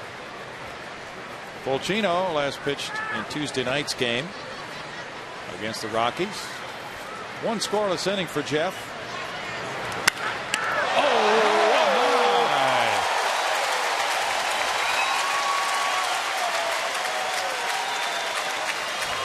And Lance going to come in and check his heart rate. Glove save and a beauty. Did he catch it or did it find him? It found him. He's throwing the leather out there in hopes, but the head is turned. He's in self-preservation mode.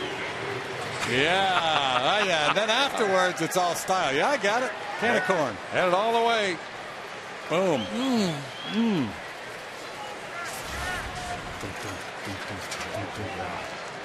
McCutchen is 0 for 3. That ball's crushed. There's strike 1. So maybe someday down the road when somebody hits a little pop fly off the end of the bat and nestles just about 4 inches over the glove of an infielder for a cheap little hit, Jeff might remember that. No balls and 2 strikes. It won't stop him from complaining about it, though. No. He'll still say, "You got to be kidding me. Hit the ball like a man." That's smack, and that's caught.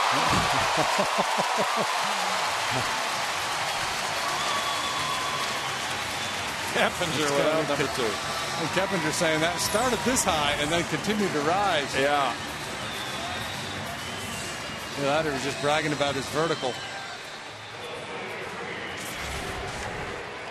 The way things are going here, the infielders might think about backing up.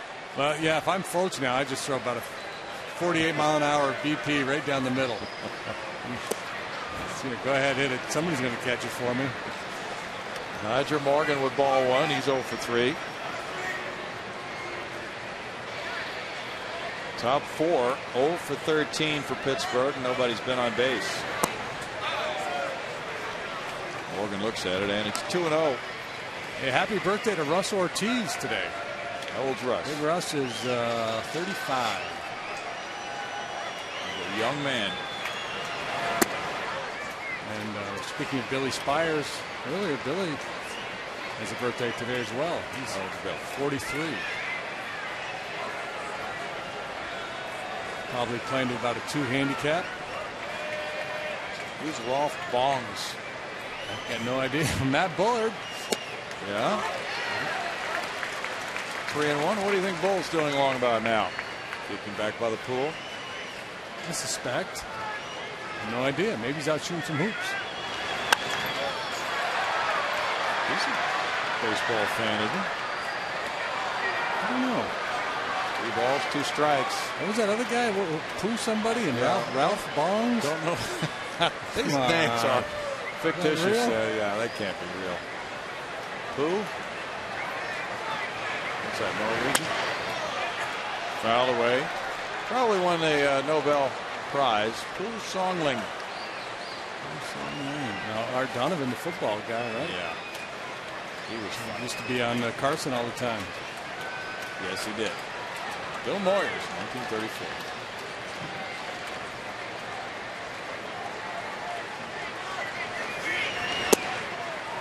There's a 2-out walk to Niger Morgan. Freddie Sanchez comes up next, and that's the first walk of the game by the Astros.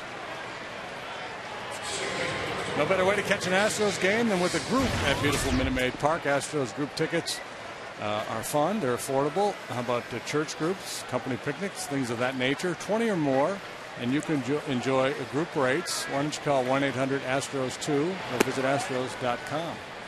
You can save up to 50% on some pretty good seats. It's a good deal, folks. Freddie Sanchez 0 for 3. Pooh Songling is a Chinese author. Oh.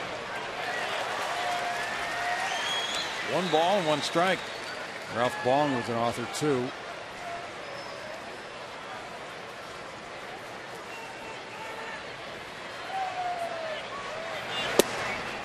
Chino delivers strike 2, and it's a ball and 2 strikes. Pirates came in having swept the New York Mets in a 3-game series, and the Mets were not really too pleased. Now it is 2 balls, 2 strikes.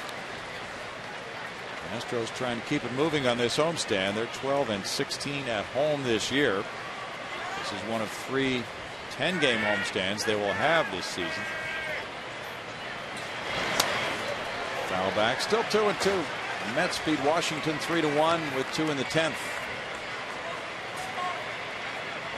San Francisco is leading at Florida 2-1 after 7. Pablo Sandoval hit the 2-run homer in the 4th. Oakland has scored 3 times in the bottom of the 1st against Baltimore, still batting, leading 3-0. Fulchino breaks one off and gets a strikeout to end the Pirate 8th inning. Strikeout number 6 for Astros pitchers, a 9-1 Houston lead.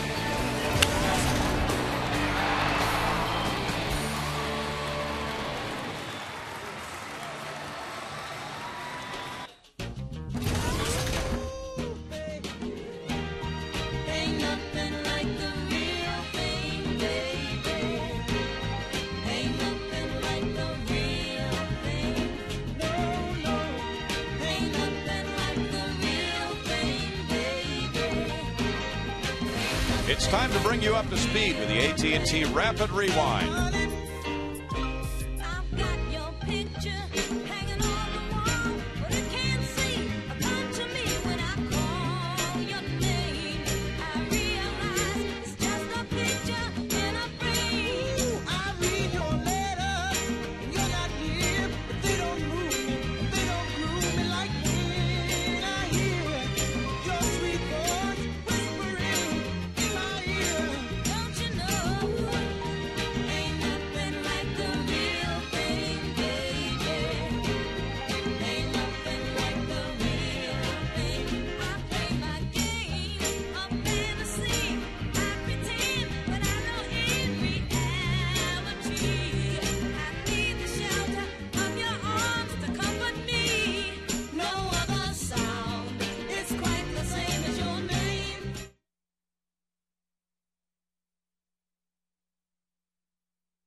It's time to bring you up to speed with the AT&T Rapid Rewind.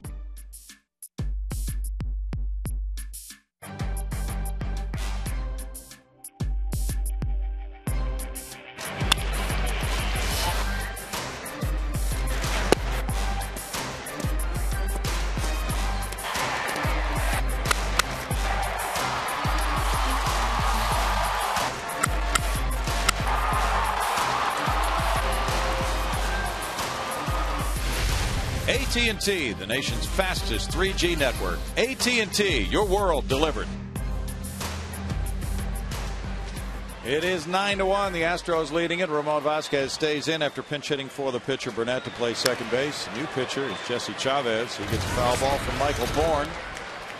9-1 ball game. Chavez 0-2 with a 3.13 earned run average. Yeah, Chavez, kind of a wiry guy, but he's got a lively arm. That fastball clocked at 96 miles an hour. Rush that one upstairs, and it's 1 ball, 1 strike. Bourne has a pair of doubles, a steal of third, and 2 runs scored.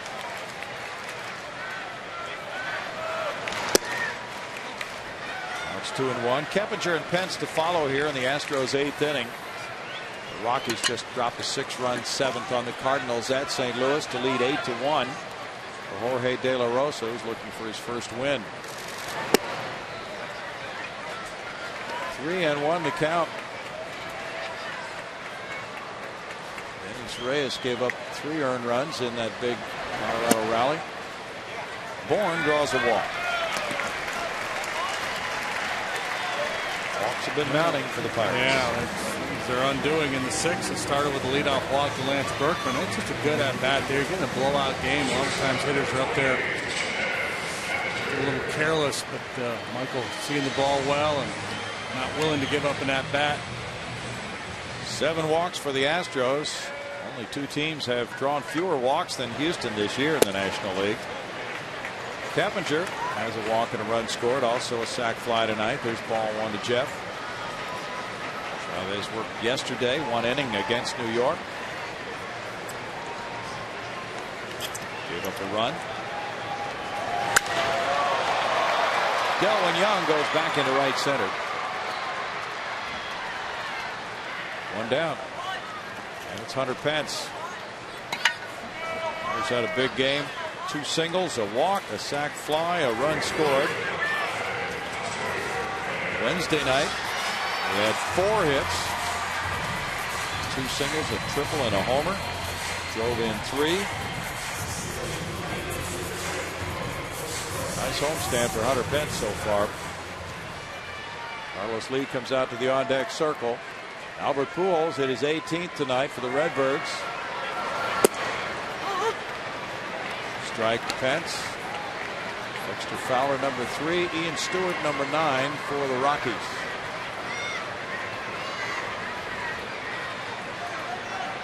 So the Astros can gain some ground on the clubs in front of them. It's now 11-1 Rockies. They've scored 9 runs in the 7th inning at St. Louis.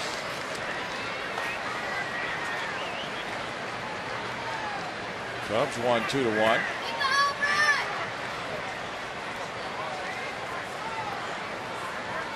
Milwaukee shut out Atlanta 4-0. Zambrano got the win in that Cubs game. He's now 4-2. Save number 10 for Kevin Gregg. So Carlos Zambrano 6 2/3 innings, 2 hits, no runs, walked 5, struck out 7. Owens was the loser for the Reds. Chris Young has hit his 4th home run of the season for Arizona. He hasn't hit much of an average at all. Lost some playing time. Line drive to right. Young with a catch. 2 outs. Chivas Regal replay will show you the Astros' first grand slam of the year. Number 13, though, for Carlos Lee in his career. Coming off Evan Meek in the big 7-run 6th inning. 13 grand slam. Great example that the Maddox quote, Greg Maddox, about hitters don't hit home runs, pitchers give them up. Yeah. That was just a horrible pitch. Still got to hit it. Carlos ties Lance Berkman for the home run lead on the club with his 10th.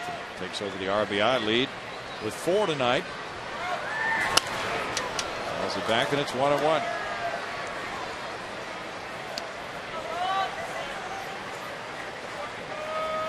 Irvin Santana and the Angels edged Detroit 2-1. All the scoring in the 9th inning, beating Fernando Rodney.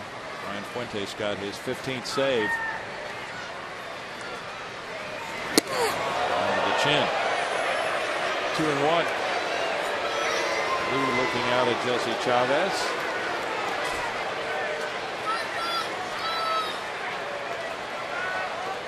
He said something to him.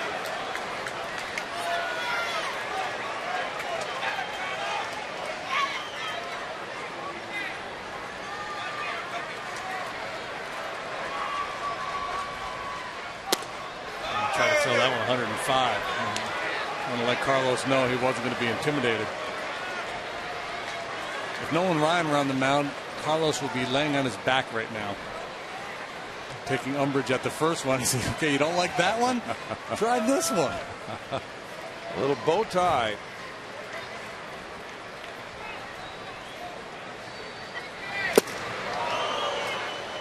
Three balls, two strikes. Oh, when you look up the hit batsman figure for Bob Gibson, he didn't really rank all that high, but it was just the number of times the hitters expected to go down, so they got out of the way. Well, and hitters didn't dive then like they do now. That's right. Well, going on 3-2, popped up. LaRoche in and foul ground.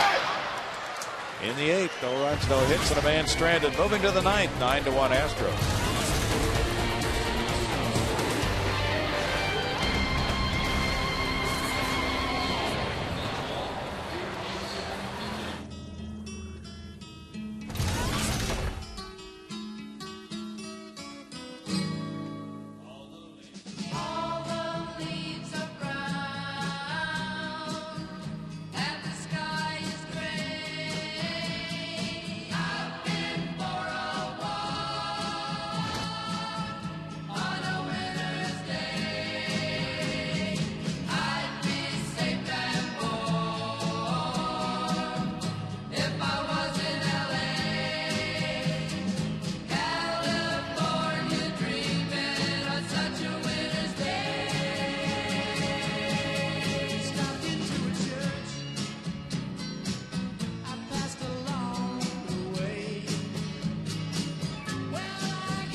Houston Astros baseball on Fox Sports Houston is brought to you by Southwest Airlines, by your Texas Ford dealers, by Texaco with Techron, and by Budweiser.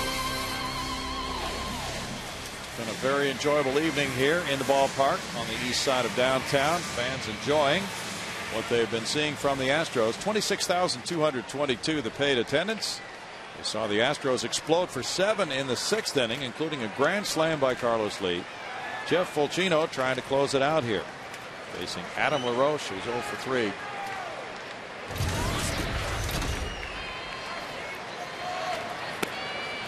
There's ball 1 to LaRoche with Delwyn Young on deck.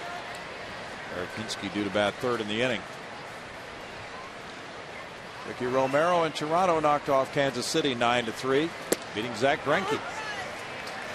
1-1. Romero going to 3-2. Greinke slips to 8-2. Phillies and Dodgers in the bottom of the 2nd with no score. Jamie Moyer pitching for Philadelphia tonight. Well, Jamie has 250 wins, so he's the closest now. Wow. To get to 300 now that the big unit's gotten there. Jamie can win 50 more games. Let's see, he's 46 years old now. I wouldn't bet on him, but I'm hesitant to bet against him. Yes. Exactly. He just keeps doing it. 3 balls, 2 strikes. Do you think we will ever see another 300-game winner in our lifetime? I do. You know, well, I don't know about our lifetime because we don't know how long our lifetime we're going is. to live, and you know, maybe it's somebody breaking in now. Maybe it's Tim Lincecum or somebody like that. Yeah. Smacked into right field. Sharp single by Adam LaRoche, taking his hitting streak to 7 games. If you're traveling and you can't watch your Astros, you can always catch the game on your computer with MLB.TV, the ultimate baseball experience, featuring 100 out-of-market games per week. Those are live, and you can catch those you missed on demand. Check it out at Astros.com, MLB.TV. Delwyn Young is 2 for 3. Yeah, there seems to be this sense that there won't be another 300-game winner, but given the advances in nutrition and conditioning and everything else, I would think fairly likely. No balls, 2 strikes. Well, it's not like Randy Johnson didn't pitch in the era of the 4-man rotation. True. The rules that he pitched his whole career under are what the current crop of pitchers are coming into.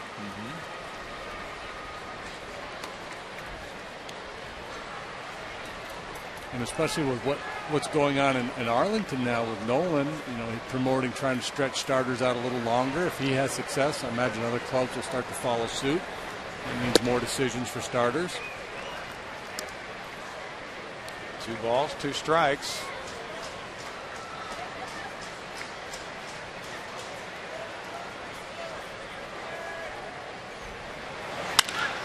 Down to the second, Masonette with a flip. Captain to the middleman, 4-6-3, double play.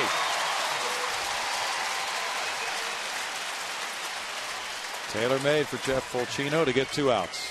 Now another one of those nights where all phases of the game coming together. The pitching's been very good, the hitting outstanding, and defensively a very clean game for the Astros here. Eric Hinsky is 1 for 3.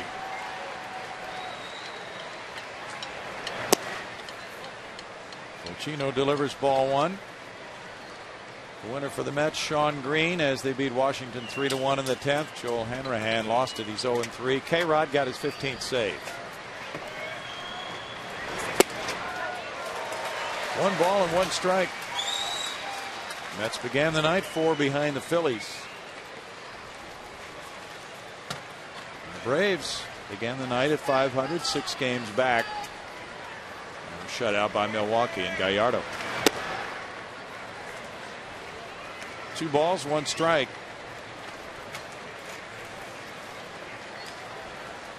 Tomorrow night, game 2 of this 3-game series. We'll find the Astros sending Roy Oswalt to the mound against lefty Paul Maholm of the Buccos. Game time 6:05. Astros live at 5:30. Blum looks to the shortstop Keppinger, who has the angle. And puts it away for an Astros 9-1 win. Mike Hampton going to 4-4. He beats the Pirates for the 9th straight time. Jeff Karstens is 2-3. And the Astros have won 6 of their last 8. El Caballo hit a grand slam. The Astros are 24-29. Our next Astros game comes your way tomorrow. It's game 2 of the Pittsburgh series right here on Fox Sports Houston. Houston 9, Pittsburgh 1 tonight. Coverage begins at 5:30 tomorrow night. Now, stay tuned for Astros Live. It's coming up next.